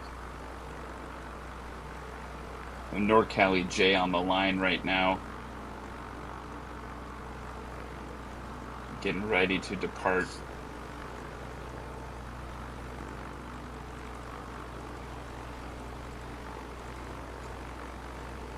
I love that shot right there, that background blur with the camera effects, just showcasing the beauty of that Kit Fox there. NorCali J, one of the OG veteran eSTOL pilots right there. He's been at every single event. I don't know if he's even missed one. And if he has, I'd be shocked. But again, OG veteran pilot here. He's got a lot of wins under his belt. And he was flying the Carbon Cub the first first season, and he had a hard decision to make. He, really didn't want to switch out of that plane, but he decided to when he realized that the Carbon Cub was not keeping up with the rest of the pack in the unlimited class. So he decided to switch over to the Kit Fox, and I think he's been performing pretty well ever since. So he's really moved over to the Kit Fox with relative ease. And of course, it's not a plane that he doesn't know. I mean, I'm sure he's got a lot of time behind the Kit Fox. That was one of the not this iteration of it, but a previous version of it that is in the same package. This comp version was added specifically with love from Parallel 42. I know when they first announced it, they had the national eSTOL flag in the background, so I would like to say that we helped inspire this. And so we'd love to see what Parallel 42 did with that. And any other developers out there, if you guys want to make planes and you want to specify a variant for eSTOL, stuff like that, get a hold of us. We'll talk with you, and most likely we'd like to work with you and things like that. And also, we have helped a lot of developers with airplane specs, all kinds of stuff, landing distances that we've seen in our competitions and things like that. We have tons of data. So if you are developing a plane and, like Scoots was mentioning, need some pictures of stuff like that, we do have access to pilots and stuff, and we are not shy about passing over the message to the pilots. And many of the eSTOL or many of the national STOL pilots are working with developers right now to get their planes into the sim. So just an option for you if you're a developer and you want to do something like that. Don't hesitate to reach out. Want to give everyone a quick update here that the hold we've had there was Wes actually had his sim crash right when he was there on the start line, and so just out of professional courtesy, the line's been held for him to load back in. We've got a green flag now. Here comes NorCali J kicking things off in the unlimited class here at Arklahoma STOL 2025, and that's a good first departure for the unlimited class, rocking that Kit Fox. Yeah, it's amazing flying that Kit Fox in the sim because it has so much power. I mean, you can't even fly the thing at full throttle. I mean, you put it at full throttle and then you have to immediately throttle back. It has so much more power than it really needs, and that's why it's such a great plane for the unlimited class, because it just has an excess of power and thrust to get off the ground there. There goes Aether Josh as well. Bit shorter on takeoff than NorCali J. NorCali coming in at 93 feet. Aether Josh, 67. Luke Carrier on the line. Wow, that's a great number from Aether Josh. I mean, almost 30 feet shorter. Woo! That NX Cub doing cool things there, too. Yeah, that particular plane for the sim has nitrous boost in it, so as long as Luke remembers to turn it off before he lands, he might have some good competition here with that NX Cub. I mean, I know he can really plant it and just jam on the brakes and not have to worry about a nose over. So because of that nose wheel configuration. So we'll see. Just got to remember to turn that nitrous off. That's one thing I would tend to do is if I was flying a plane with nitrous, I would accidentally leave the nitrous on. And, well, you don't want all that extra thrust on landing now, do you? It depends what kind of approach you're going to do. We've seen a lot of folks need a lot of thrust to get it over the line. Yeah, so that's, definitely could be. It'd be hard. It would be non-standard. It would be non-standard to be popping nitrous on short final, for sure. But you never know, though. You sometimes, because some of the guys, they'll do this, this low, high angle of attack, high thrust approach, and it's an interesting way to do it. Typically, you only see that in planes that have a lot of extra power, because they really, they're confident that they can keep that angle of attack without stalling, obviously. Yeah, you still see them flirting with the wind. If the wind is gusty, they end up dropping out sometimes, and that's where they try to pull that extra power where you might do something like that. Problem is all the power you add, you got to dissipate with brakes. Coming in long and fast, slipping over the line there for NorCali J. That's going to be down beyond the end of the runway there. So coming in they'll just hot give and fast there. Yeah, a little bit longer there. It's almost as if he forgot that he had to land. I mean, I don't mean to be critical, but NorCali J is definitely, like I said at the beginning of this, he knows what he's doing. So I would take that as maybe he got a phone call or something. He got a phone call. Yeah, maybe. We'll see. Okay, we're flying in formation here with Aether Josh now. And we'll see what he can do with that. I mean, so a little bit of an opening for Aether Josh and Luke Carrier. They've got NorCali's takeoff was 93 feet. Wes Campbell, by the way, still trying to get into the game. Aether at 67, Luke at 57 on the takeoff. Here's Aether Josh now settling down. Looks like we don't have as much of a crosswind as we did at the beginning of the competition today. More straight in. Ooh. Oh, right on the line. I don't know. What do you think? Was that good? Oh, they're calling it a scratch. Yeah. I mean, that was a quick bummer because I was about to answer. I thought that it did come down just at the, the leading edge of that line where you have to land over it. So I was going to say, yeah, most likely a scratch. They called it. So Ryan first on the horn there, and before I even got to it, race control yells at us and tells us, hey, he scratched. So, of course, what are you doing if you're not scratching? You're not trying hard enough. I say you're going to see some scratches every once in a while when you see people pushing the envelope like that. I think if you're watching an entire competition and you don't see any scratches, there's something wrong with that.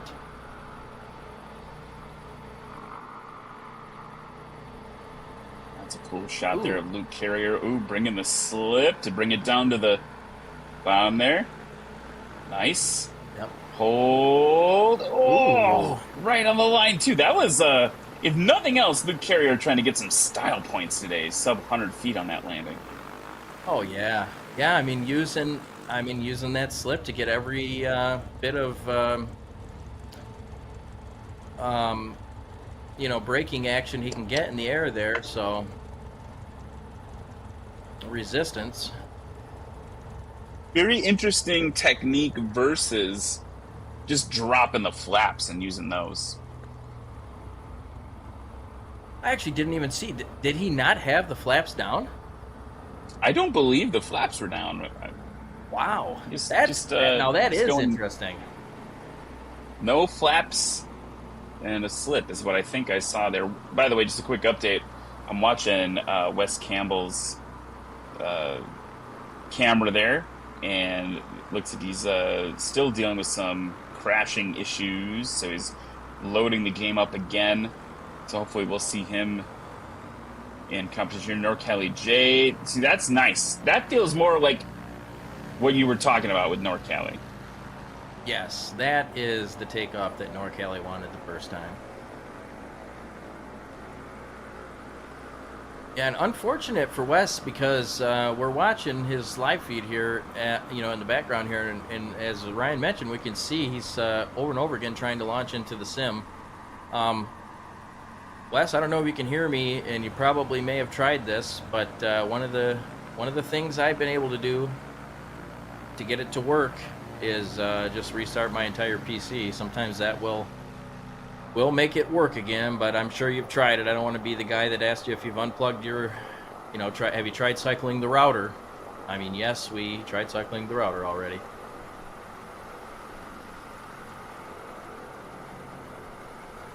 Luke Carrier ready to go. Flaps dropped. Poised on the line. So I'm going to have to pay attention again and see. Oh, dragging the tail! Look at that! Yeah. That was bonkers. That was bonkers. Yeah, beautiful. That reminds me of the old days with like the 701s and things like that. I don't know if we have any NX Cubs in the real life National STOL or not, but I haven't seen any in particular. But I know you see the 701s doing that where they'll drag the tail like that. Justin Tisdale, I've seen him do some pretty interesting stuff back when he was flying that Zenith. I'd be interested to know how is. Do you think Justin's going to come back in? I know he's flying. He's got a new plane he's flying. He's promoting. Do you think we're going to see Justin make an entrance back into National STOL, or do you think he's maybe not going to do that with that particular plane he's flying? Because I've heard different accounts. I've heard that it's not a super competitive STOL plane, but it's like a great backcountry plane, you know, built for comfortability and kind of class and things like that. But I've also heard that it can perform on STOL field, so I'm not sure what to believe. Maybe you have some I insight that we haven't don't done know. a lot of research on that airplane. It's from built in Europe, and it's from that side of the world. I think it's still in like prototype phase. So I know, for instance, at Sodbusters, he brought it to Sodbusters, right, and then up to Oshkosh, and they were working on the tail wheel actuation and springs and geometries and things like that. Justin's actually overseas right now doing a contract, so I don't know when he'll be back national STOL. He's chasing some work right now, and looks like he's having a lot of fun with it. So here's Aether crabbing into the wind, straightening it out. That's going to be a scratch for Aether. No, North Cali. It was the wrong thing. I trusted the graphic. That was North Cali J, and he was. I believe that looked like a scratch. We'll see what they say. I think that was a scratch. Let's see what they say. What does the data say? You'd be hard pressed to get me to say it wasn't a scratch. It looked like a scratch to me, and yes, confirmed. It looks like scratch here. Yeah, -9 feet. Yeah, am I reading that right? And with a great takeoff like that, North Cali just fumbling on the landing, but that's okay. He's still got one more try left. I think he does have points on the board. Maybe not though, because his first landing went all the way out past 600 feet. So. Oh, okay. So that was interesting. We watched Aether Josh there, right? And it looked like it was going to be a pretty consistent thing, but had a bit more energy, pulled back on the stick, and the plane was not ready to stop flying, and it kind of extended the distance. That's what you'd want to do in real life. You don't just crash into the ground. But not what I expected there. And now here's Luke Carrier now going fancy schmancy. God bless America. Like big angle of attack there. Lots of power holding that nose up, straightening it out. The flaps were down that time. Oh my goodness, what is that? American. That was something. So the flaps were down through that slip there. That was pretty cool. But so I think he's just using the slip as an additional way to grab some extra stopping power, I think. Interesting technique. I mean, 2 times in a row.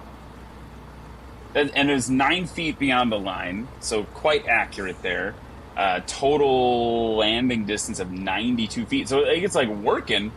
That's a technique I don't know if you would see in real life competition, like that much of like flap slip. It's almost like STOL drag inspired is what it feels like. Feels like we were watching Roswell.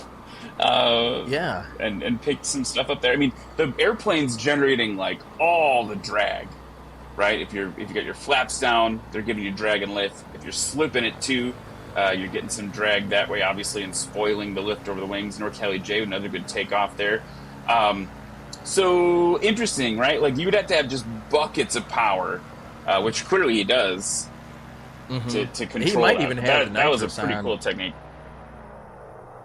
Yeah, so what do you think about that, Ryan? That's interesting because a lot of times I see like just flight sim people in general in the backcountry using that type of technique. I don't see it a lot in eSTOL, but I do see it a lot within like the Twitch backcountry community where they're using a combination of flaps and a slip.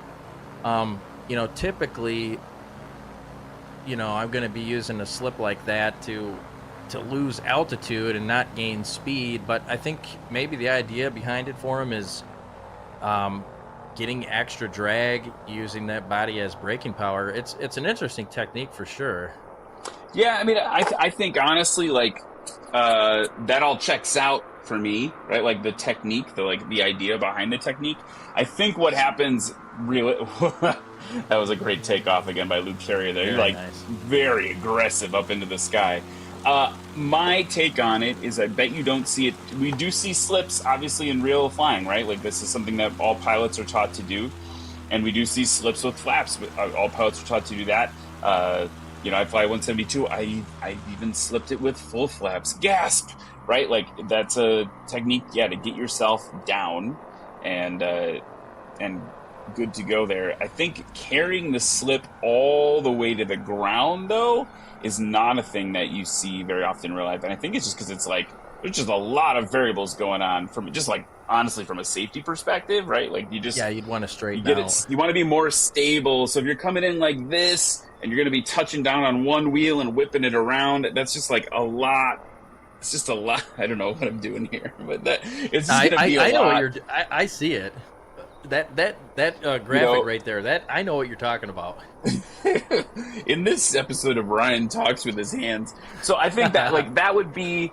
I think we talk about like workload, right? And what you're trying to do in all of this is you're trying to be like very, very stable, right? And so sometimes you're doing that up high and descending down, that approach, but a lot of times people are coming in that low high angle of attack approach, but you're really only you're only modifying like one factor, right? Like, we're holding our angle of attack, our pitch angle, we're using that to regulate our speed, and then we're using our throttle to hold us off the ground, right? And so when you add the slip into that, it's just like, it's a lot for a real person hovering above the ground. Here's NorCali J.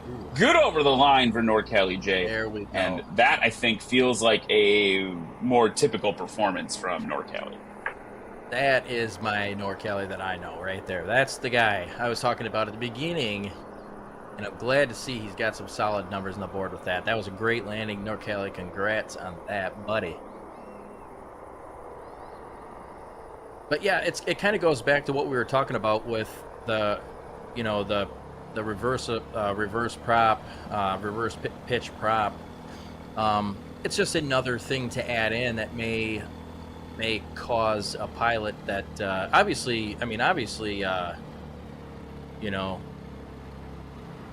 it's pretty well, Luke, it looks like he knows what he's doing with his technique, so we don't want to take away from that. But it does add another step in there, so new pilots might have a hard time handling that. But Luke has been flying this simulator in that plane for quite a while, so that looks like little sidewaysy action there for Josh.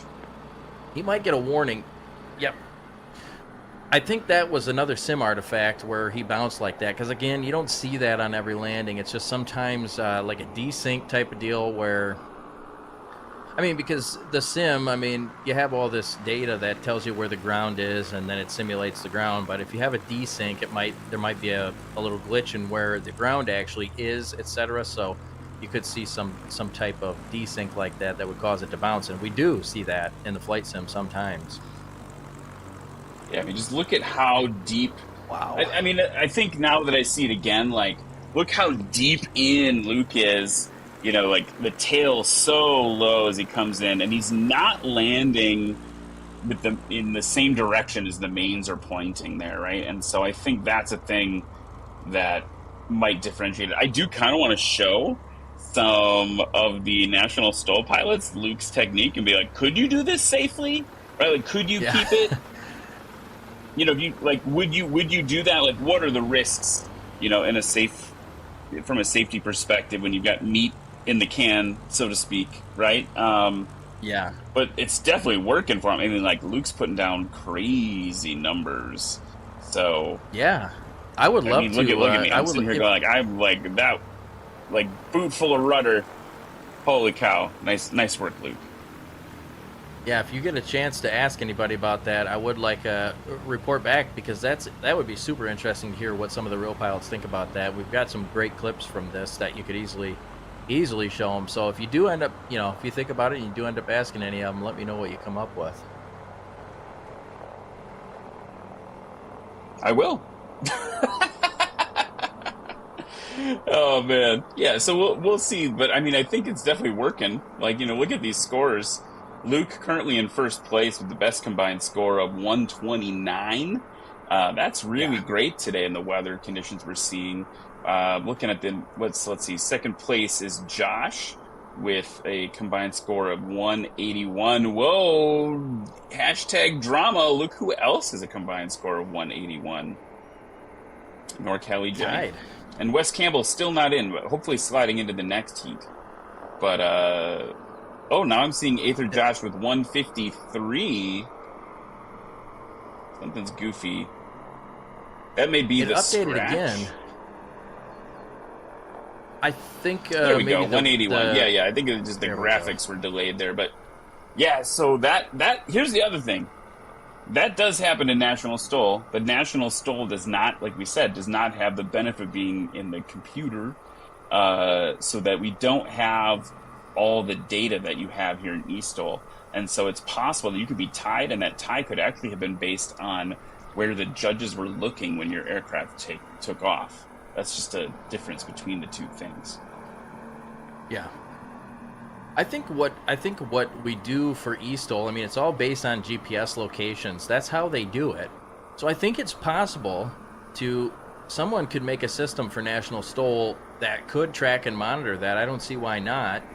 I mean, we're basically using GPS coordinates, and even though it's in the sim, it's not an actual GPS device, but I mean, it uses the same logic as a GPS device. So Sure. I think it could be done for National Stole, which will be interesting to see at some point. I'm sure you guys will have that.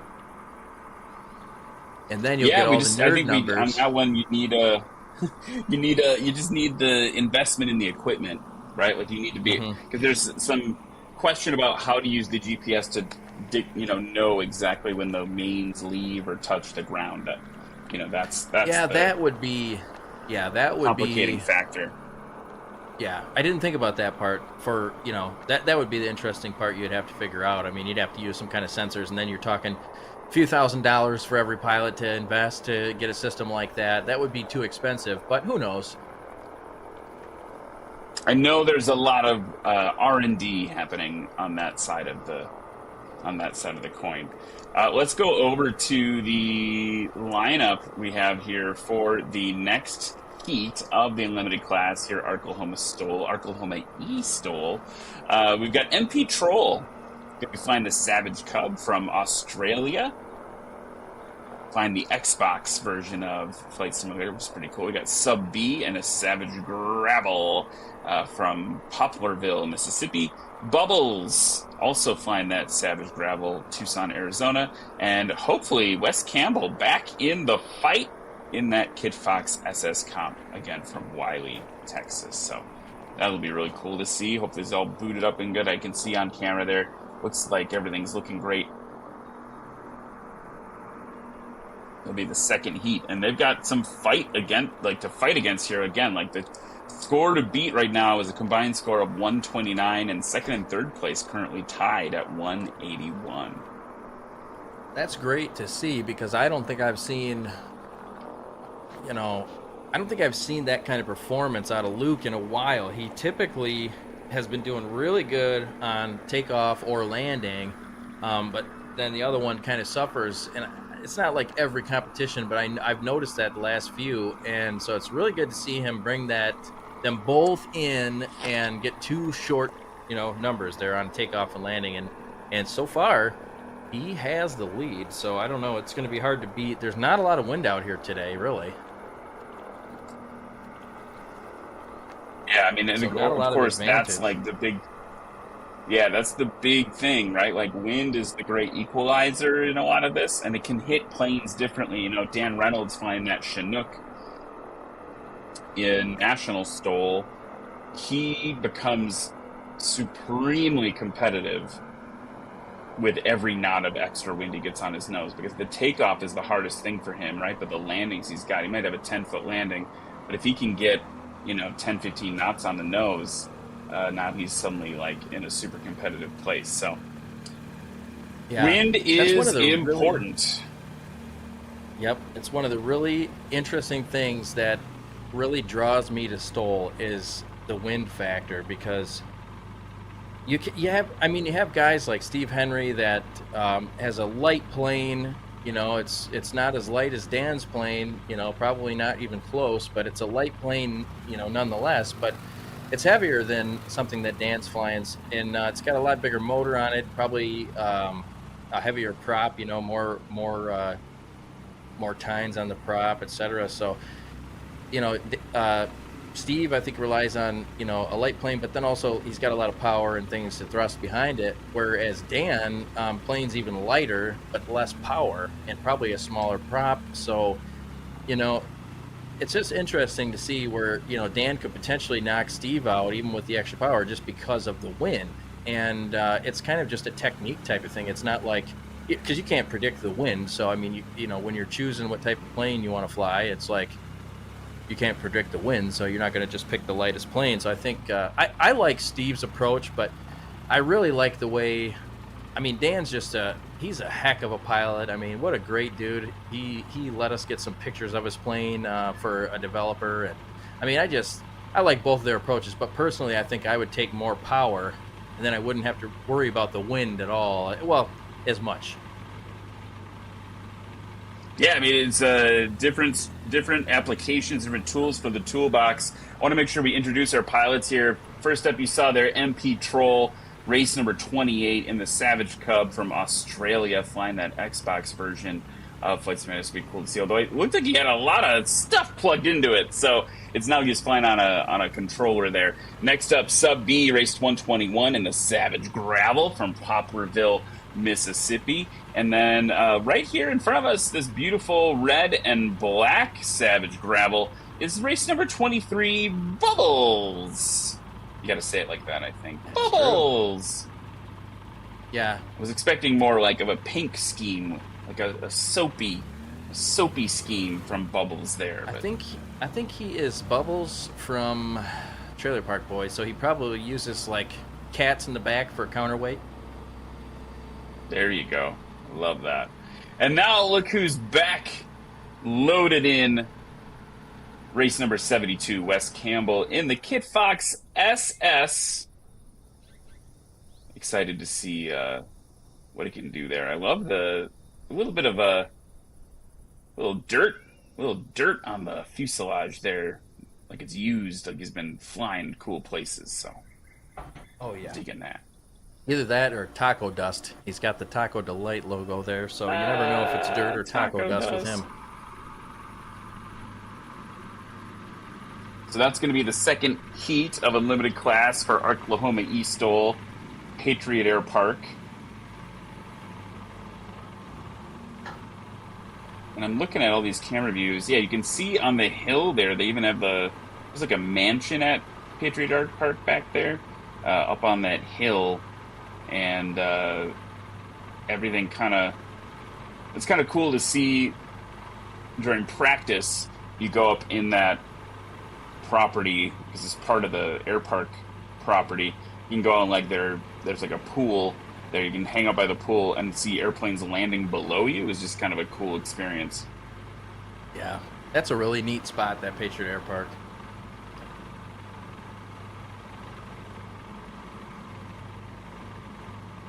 So MP Troll now on the line, getting ready to go in the Savage Cub. This is something that's interesting too for me in the eSTOL world, and just even Microsoft Flight Simulator, like a lot of Savage aircraft, right? Like built by that company.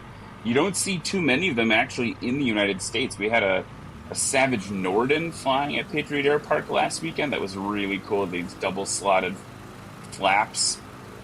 MP Troll now. We actually have one. We have one in the sim with Microsoft Flight Sim 2024. Got Friends, one of our supporters here for this competition. They made, and it's a really, really, I mean, they put all their, it's base sim, so you get it with the base sim, and I think it's base, but I'm sure you can pick it up in 2024 for a lower price or whatever. But either way, or they made it for the sim for Microsoft, and it's a great plane. I was flying around in it last night for a few hours, just kind of messing around in Japan because they have a new update. Microsoft 2024 has a new update for Japan, so I don't want to miss these takeoffs, so I can get talking sometimes. But some great takeoffs from Sub B and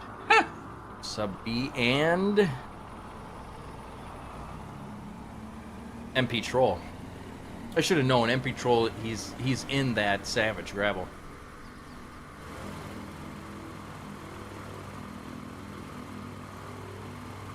And so Sub B's first takeoff, 50 feet. So we are getting some real short numbers now. shortest of the last heat was 37 Luke Carrier. So he's got to fight against there.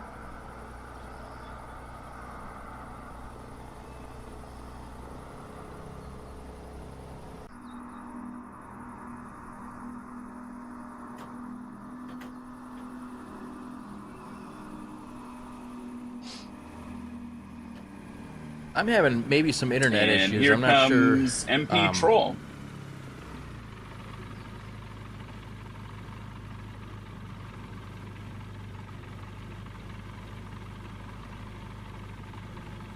So there's MP Troll down and stopped.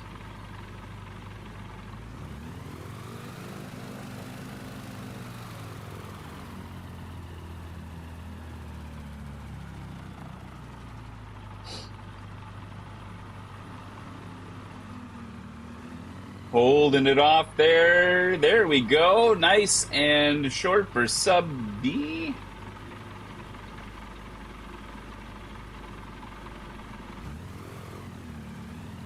Subliminal Black. I love that livery. Just the base livery that comes with that plane in the flight simulator. But nonetheless, I love the Argyle under the wings. I don't know if anybody caught that, but... So Race Control is letting us know that Sub B actually has a shirt that matches it when he streams. I think Subliminal Black streams over on Twitch, so you can check him out on Twitch. Just search up Subliminal Black and slap a follow on his channel there. But he does have an Argyle shirt that matches that plane according to Race Control, so nice to know. I like to match my plane when I fly, you know?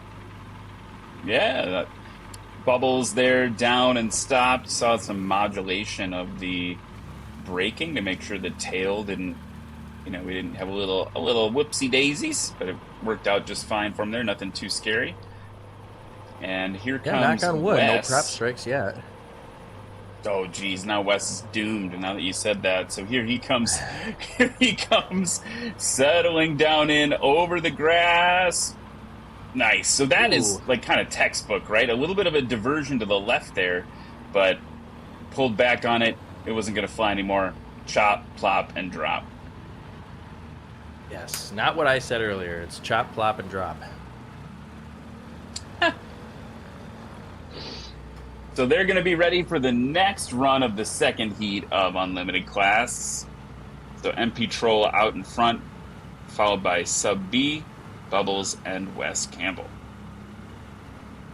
So we do have a question in the chat. Does the Lake and Pavilion actually exist? And I was going to rely on Ryan to answer this, even though I figure I knew the answer, but I was going to rely on Ryan to answer, but Anov answered it because he's the one who made the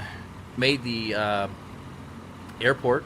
So he's doing that off of data that he gets from National eSTOL and Google Maps, of course. So very cool to see that the realism that Ryan was talking about earlier does exist according to more than one person. So we know it's true to life as can be. Yeah, you got there, and there's I trust you too, they've got Ryan. horses on the property there, like that you can see that pole barn there. I think in IRL it's got some walls, but you can like drive through the middle of it. There's like a road that goes through it, and that's the horse barn. And then there's that pasture kind of out next to it. And then in the back there, that hangar, the black one behind it, that's actually got like a clubhouse up above it as well, and that's where we had a lot of our meals after the practice and competition day. Back there we had a little setup, and I saw someone earlier in the chat talking about the Colonel's Gatorade. Colonel Matt Peterson brought some Romeritas for us all to enjoy as well. So there's MP Troll off the ground in the Savage Cub. It's just a good looking plane, good lines. I like Matt Peterson, great dude. Yeah, I like him. He's been a good friend. I know he has a lot to do with Swamp Stole. That's where I met him at. He was the originator. He was the first host of Swamp Stole. Heck yeah. Here's Sub B. I would love to see National eSTOL get hooked up with the Soul group here in Michigan, because I would love to be able to come to a competition in Michigan. I know. I talked Sounds to like you Tom got about a it. project on your hands. Yeah, I know. I talked to Tom about it a while back, but I know Tom is super busy, so I don't know if he's ever even had a chance to even consider that. I mean, your hands are full basically as it is with National eSTOL. I don't even know if adding another event is on the line, but it would be something interesting to see some type of collaboration with that in the future. So I might reach out to him and see how that might work out. I know Tom was somewhat interested in it at some point, so. Yeah, Bubbles off the ground there at a nice clip as well. So here's the thing, like, it has to do with where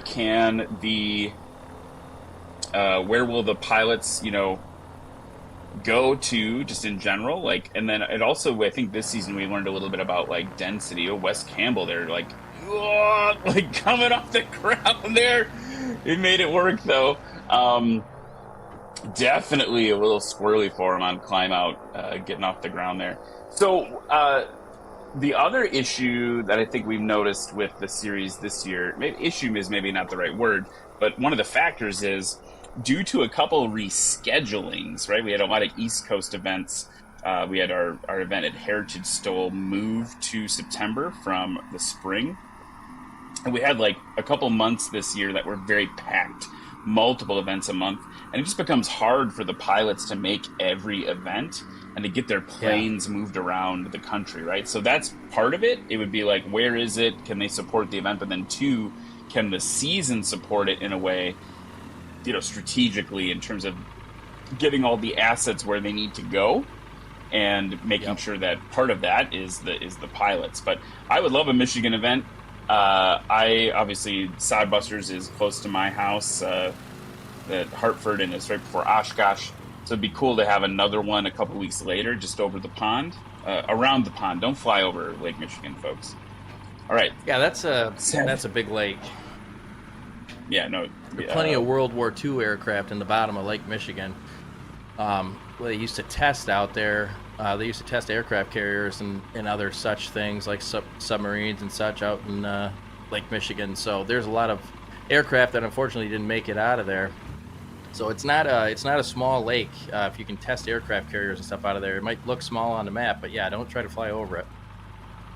No, we just had a couple weeks ago. We had a Cirrus go in to the lake under parachute, and it was the first time that anyone I know who's been around longer than me, it's the first time that people have survived. Going into the water with a parachute? Yeah. Well, I into the listened water. to that.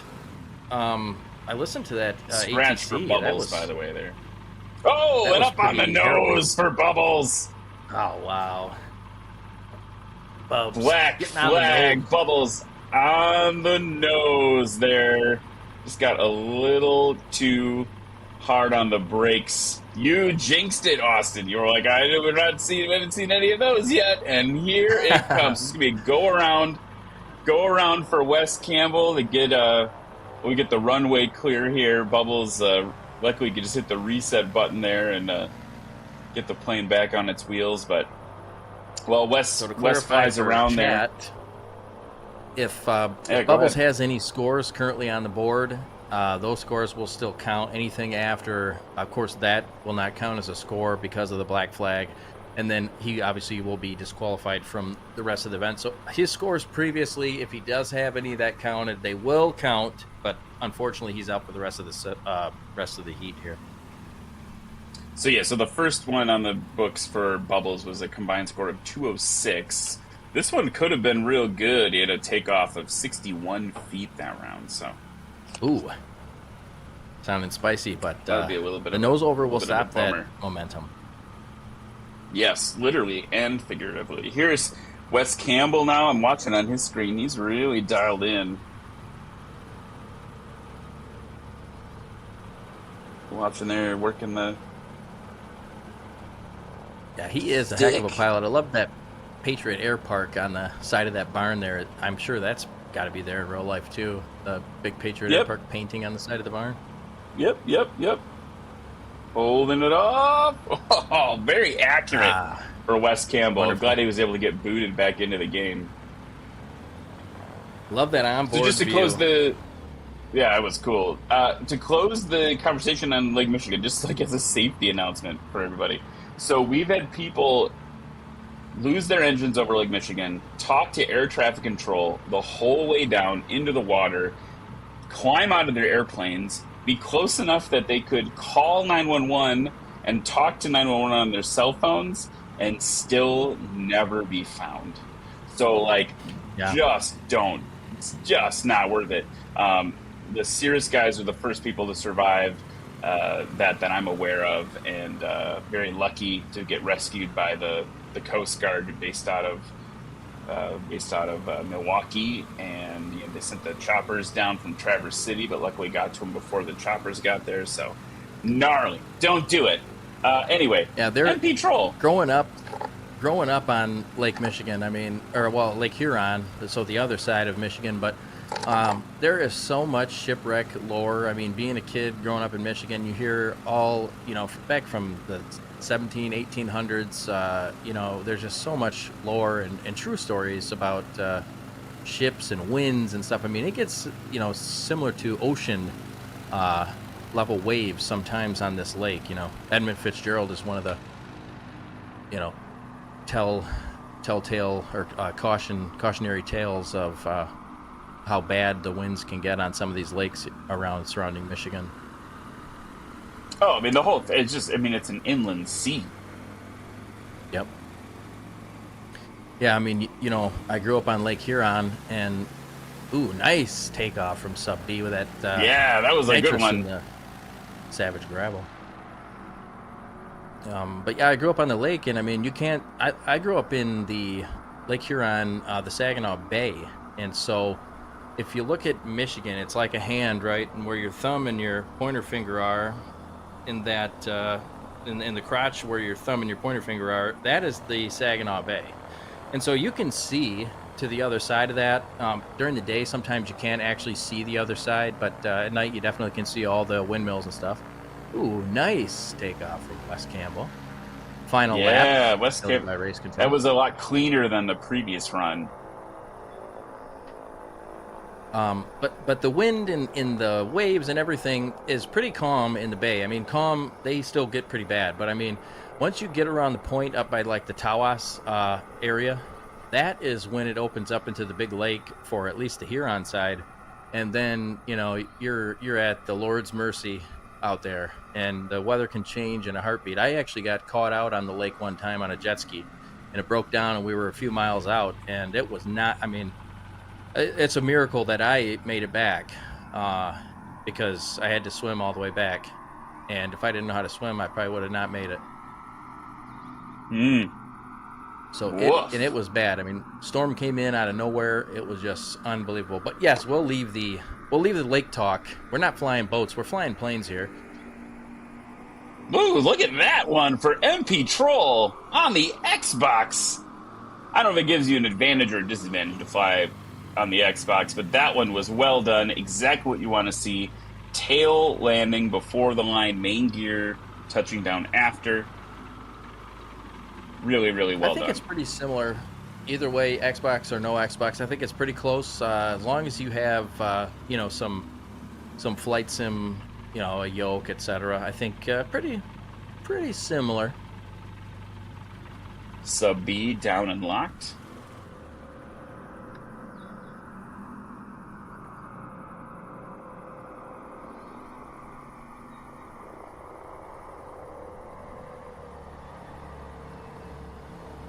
Sub B currently in third place before that run.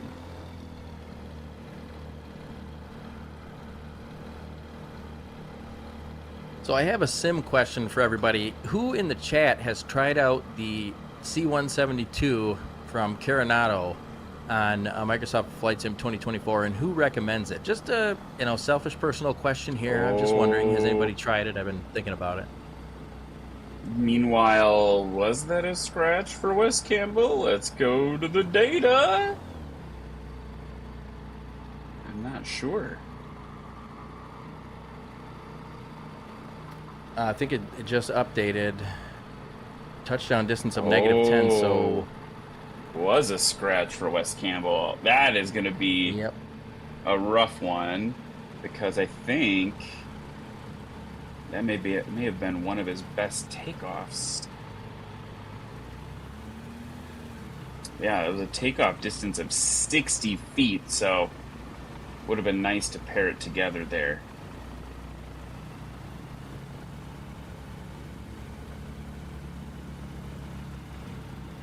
Unfortunately, when you're trying your hardest, sometimes those do happen, scratches. Even the best pilots will scratch sometimes, 100%. Yeah, I don't think you can even consider, it a possibility to become the best if you're not scratching. Obviously, there's something wrong with it. If you're not scratching, you're not trying hard enough.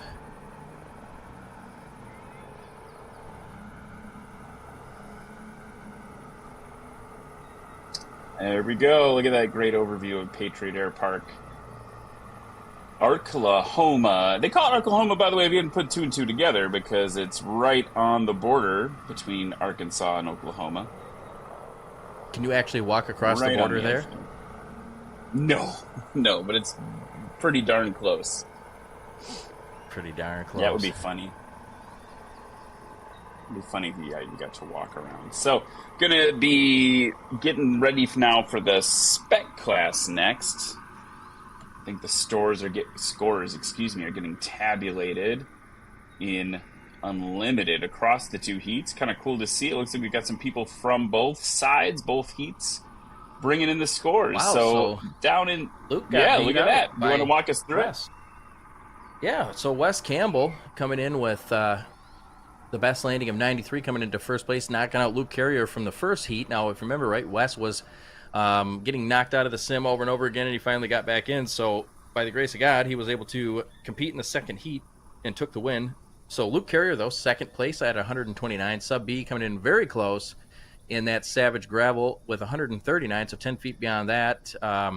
Ether Josh, number 4, coming in at 181, tied with NorCali J at 181. And then you have MP Troll, number 6, at 205. So MP Troll in the Savage Cub on the Xbox. And then coming in the very last place, but still, we're talking, look at that number. I mean, 206 feet. Yeah. I mean, that is insane. Still unbelievable. Bubbles, great job. I know Bubbles is a new pilot, so we want to make sure we tell him great job to everybody too, by the way. Savage Gravel, though, 206 feet, 7th place, still a great run. Yeah, fantastic. So don't go anywhere yet, though, because what do we got coming up next, Ryan? I think it's we got the Spec class. We got the double enders, which is an airplane with an engine on each end, on both ends. Double the ends. You got push and a pull. LBR Gaming's going to be, exactly, push and pull. So we got LBR Gaming's going to be bringing us some action. NorCali J's loading up the double ender. Bubbles coming on over as well. Austin Ford, you remember from the Backcountry class, will be coming out as well. And then MP Troll loading it up again from Australia.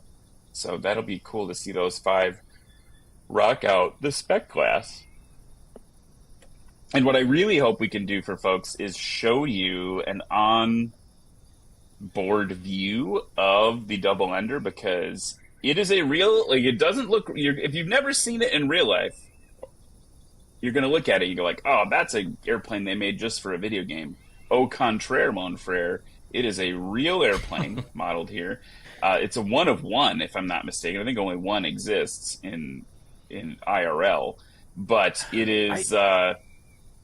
It's a wild, wacky thing, and the visibility is bonkers. I'm pretty sure it's true, and it hasn't flown in a while. It was in some sort of a like, I think it landed in a lake or something like that, accidentally.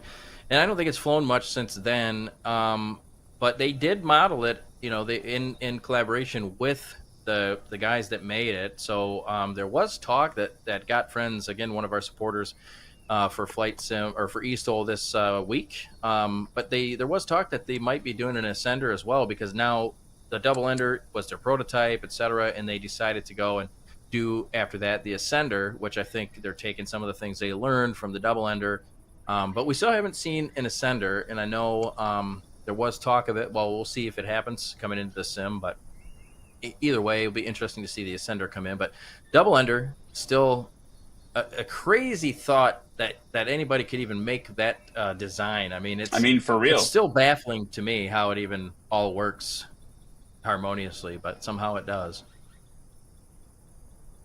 I'm just checking out the Wikipedia entry for the double ender, just some like hard specs.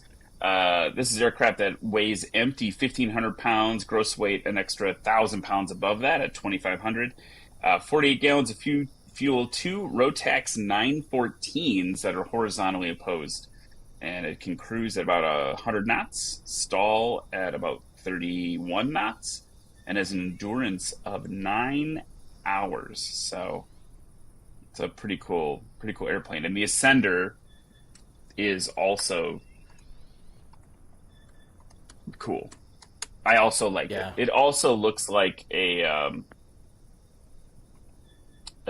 double ender, but what's wild about it is it goes from a tandem seat airplane to a single engine 4-seat airplane. Really? And I wonder about is there any difference in the engine? Is that also, I mean, you might not know this, but if you do know, I'm just Googling right now. I believe I saw the Ascender at AirVenture. Yeah. I saw it at the AirVenture when it was there a couple of years back.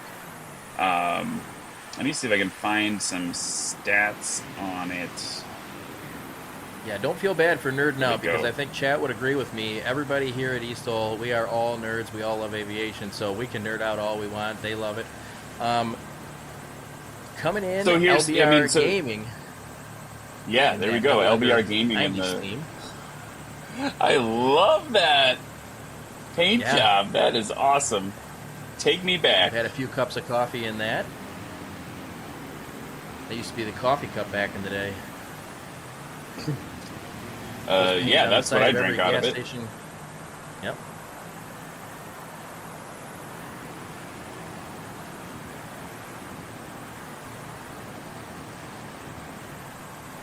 They're such weird looking birds. I know.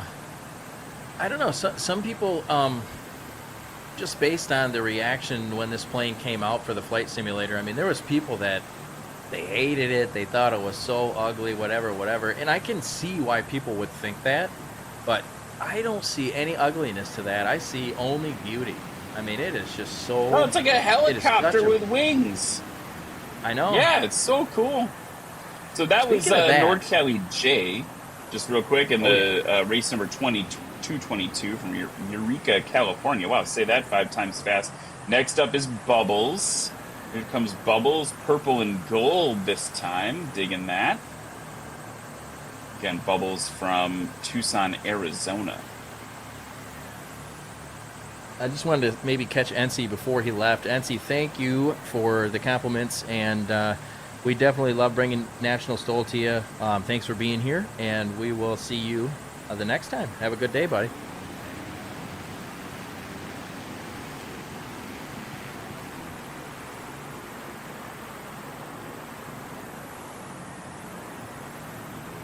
So then after Bubbles will be Austin Ford, flying, you guessed it, a double ender.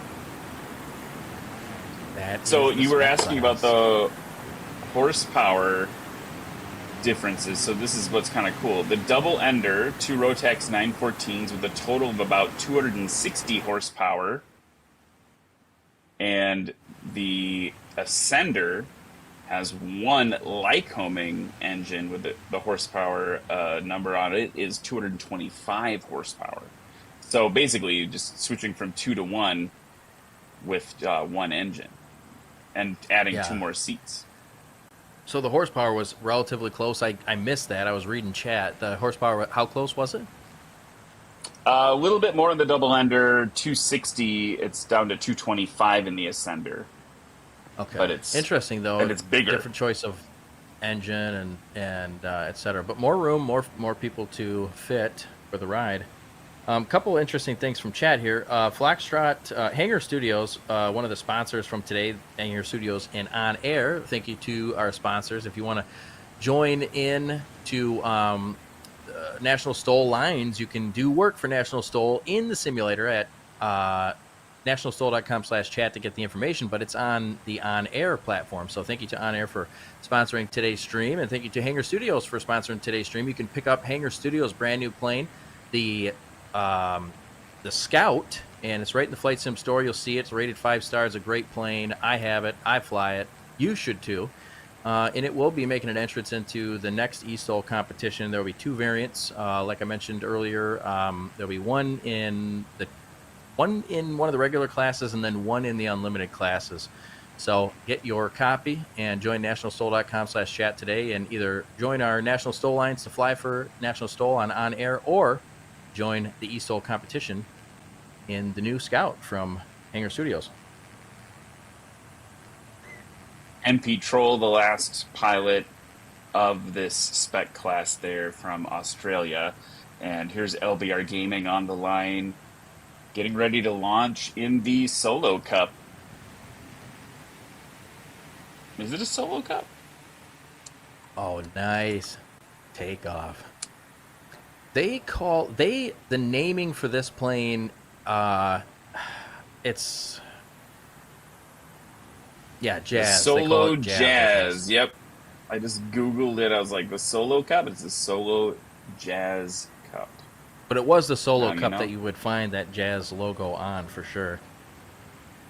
And Norcali pulls up to the line. J? The veteran, not a veterinarian, not a veteran of the United States military, but a veteran in eSTOL nonetheless. And great takeoff. All that thrust, all that power, ripping them flaps down and ripping them tires off the ground. I did want to note here, so Hangar Studios mentioned that Foxtrot's hangar, he has a friend that streams on his stream with him, and he had some HVAC work serviced by one of the mechanics of the double ender. And so Foxtrot ended up having one of the double ender mechanics on his stream, and there's some people in chat that must have seen that stream as well. Ooh, we do have a nose over. Whoopsie daisies. Right off at takeoff, it seems as if he left his parking brake on. I will say, parking brake on or trim issue could do that. Yeah. Well, I will say the double ender has a very prominent point where you're going to nose over. I mean, I don't know how to explain it, but it's not like your typical Cub. It's not like your typical tailwheel aircraft. It has a very prominent point where if you don't pull back, you're going to go forward. This plane is meticulously modeled to the real life version. I mean, very, very well. Got Friends does. I mean, they're one of the best out there, and so I would imagine it's very similar in real life. And I think it just has something to do with the way the thrust works in that tandem system. And then, the fact that there is not a lot of weight, on the entire plane, really. I mean, it's quite scaled down from what it came from. A little forward, maybe. Yes, I think that is part of the deal. Just loading off. Sorry, Austin. But yeah, the CG like more weight up front. Yeah. So you will feel it. I mean, what just happened there with that nose over? Fortunately, there was no prop to strike, so I don't know if he's going to get a black flag or not. To be honest, I didn't see that. Maybe you noticed, Ryan, if there was a black flag called, but I can check here. Yeah,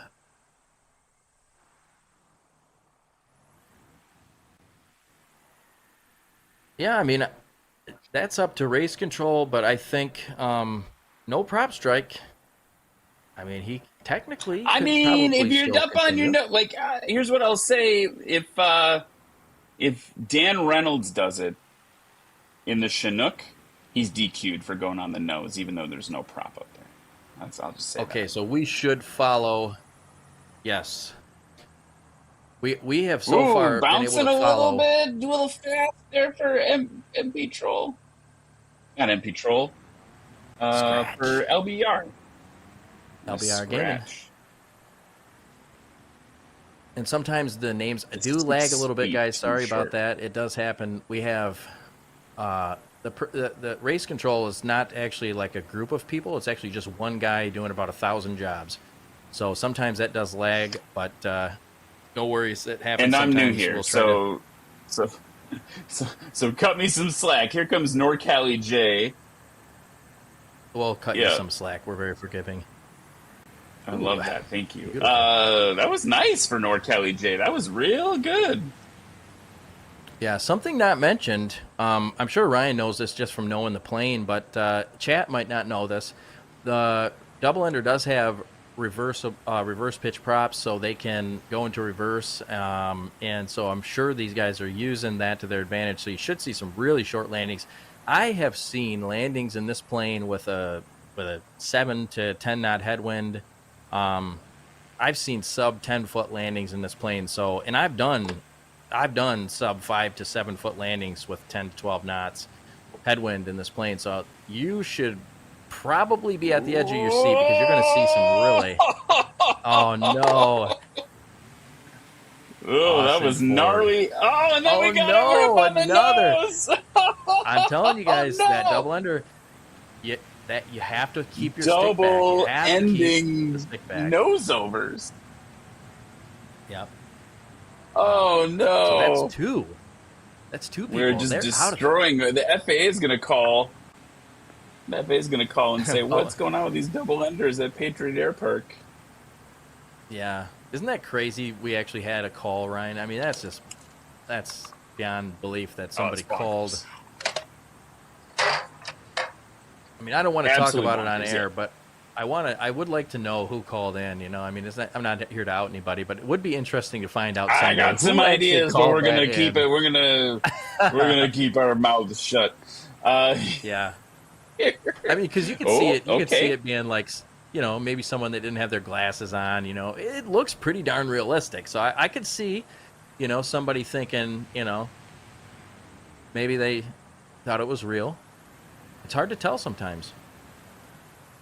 So we gotta like clear up the wreckage of those two aircraft, so to speak. But while they reset, and I guess maybe in between the takeoffs, I'm wondering if you could explain a little bit more about this idea that in game you can fly for national STOL lines. Tell me more about that. I've never heard of that, and I'd love to learn more about what that experience is like.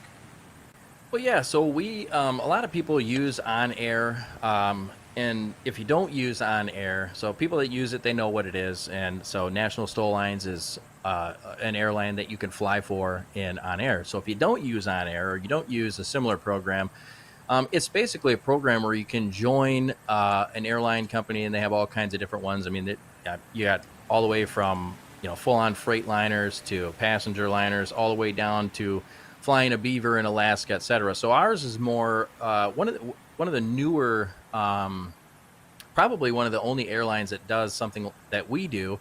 You know, you can get in and do different things like, you know, haul cargo for National STOL. You know, obviously it's a virtual, it's kind of a made up scenario, but essentially you're flying cargo from one airport to the next for different competitions and things like that. So it's basically, you know, you're in the simulated world and you're hauling cargo and stuff. Oh my dude, another one. I think people are a little rusty on the double under because that is something that gets you in the double under until you learn how to fly it in the sim.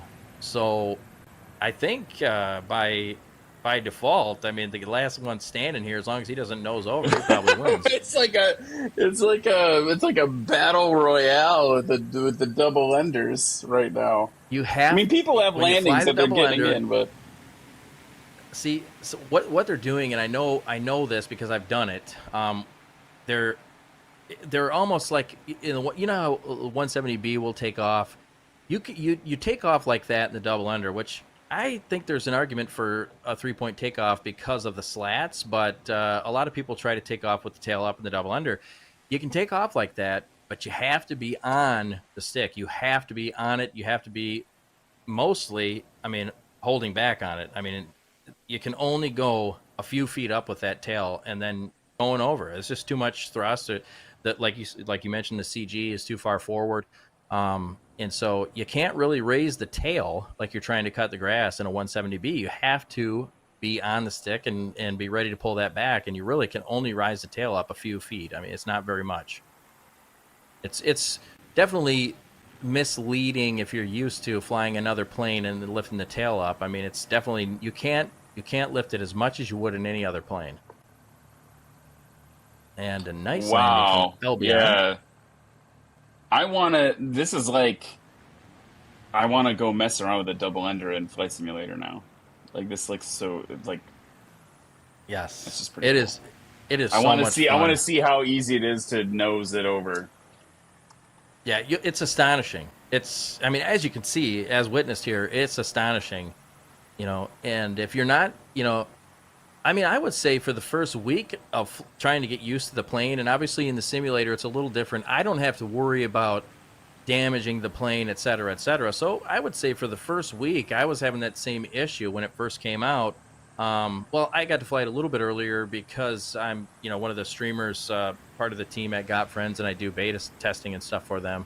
So I got to fly it a little bit early, but my first week of flying it, I nose over just like that plenty of times, and it's until you get used to the fact that you cannot lift that tail up unless you're ready on the stick to pull back, you're going to have that.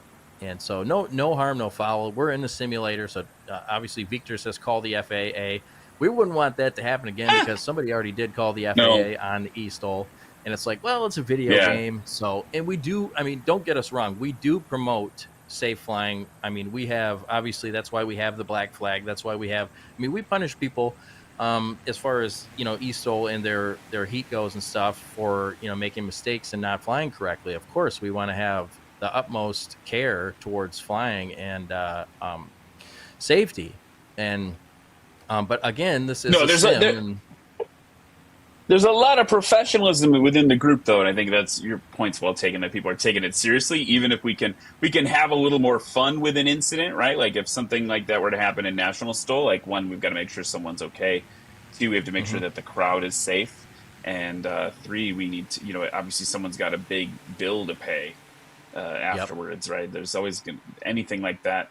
You know, we've had some aircraft that have nosed over, and it's just a prop change because they're experimental and they can do the assessment. But then the other thing that will happen is, you know, we've had airplanes in the past go up and maybe damage a wingtip or break a prop, and that's a more expensive thing. Or a certificated airplane, you know, you've got a full teardown of the engine potentially. So stuff that we have to definitely make sure that we, you know, are being respectful of. But yeah, still kind of fun, right? If we can have a little fun with it in the simulator, I don't personally see any problem with it. Yeah.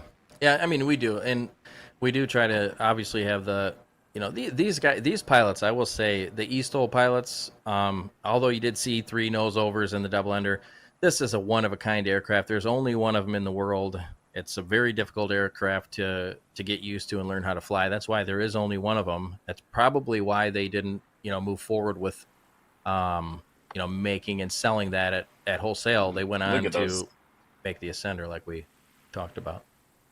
Yeah, those are what I don't know we if we call. can switch to the other view. Man, look at those flaps. That's a cool shot.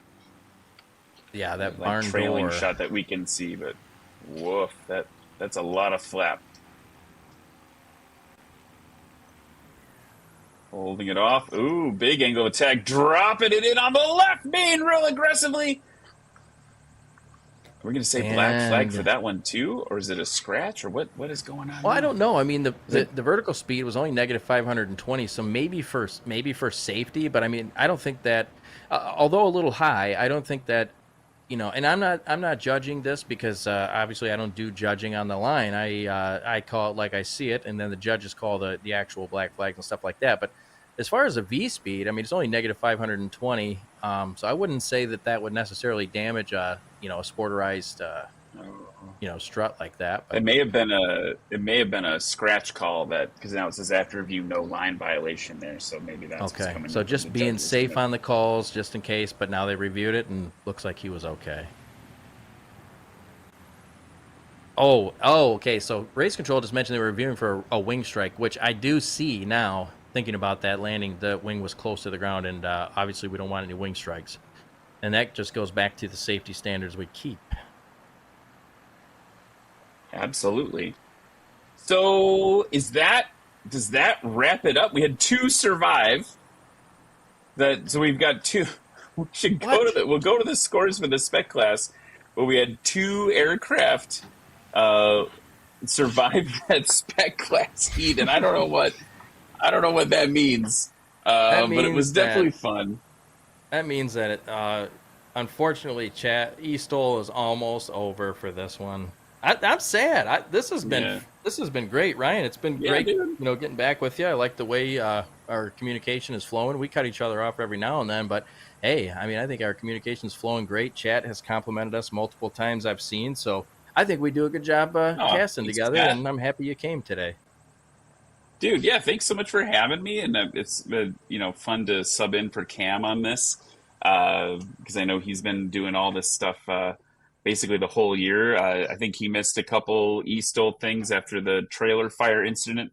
I've only missed one national STOL thing, so we've been pretty constant this year, and it's been fun. I mean, the whole season is getting close to if you hear my kids are playing around me right now. The whole national STOL and the eSTOL season has been like really, really cool, and it's coming to a close in next month, right? We've got 2 events in October, which of course then the eSTOL events will lag right behind it, and so yeah, awesome. This is awesome. Last time you guys made me promise, you said I have to come do eSTOL. And I was like, I will do it someday, but I think what I need to do is I need to get my sim setup figured out and come and do an eSTOL thing in 2026. Here's the scores on the screen for the spec class. Wow, 130. So NorCali takes the win. Good to see NorCali coming in and taking a win. It's well deserved for NorCali. He puts a lot of work into this. He is one of the ambassadors. He does stream on Twitch, so make sure to go check out NorCali J on Twitch. Austin Ford coming in second place with 146, and LBR Gaming coming in at 159.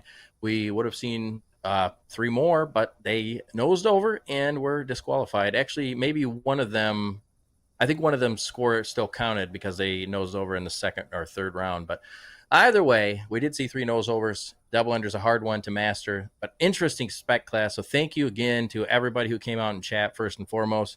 Flaxtrot, Hanger Studios, Victor, Subliminal Black, Agent Presta, MP Troll, everybody out there, guys. If I missed anybody, obviously I'm sure I did, but thank you for coming out. Ryan, it is an honor to, I know you're a modest guy, but it really is an honor to have you.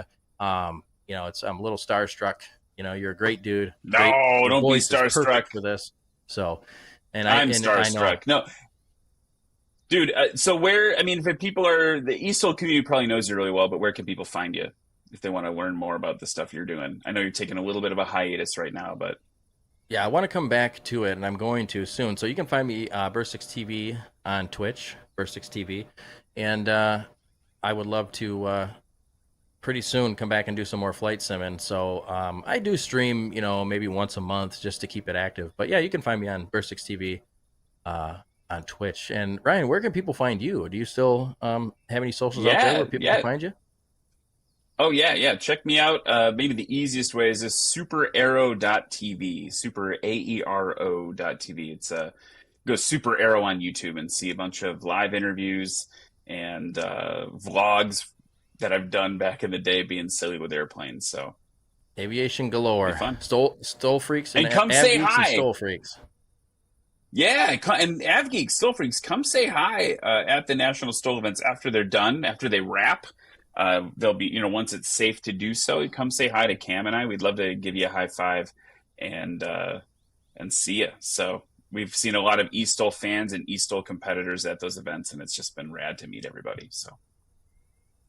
Hell yeah. All right. Well, hey, we'll see you at the next event, everybody. Thanks for being with us. We'll see you on the next one. See you later.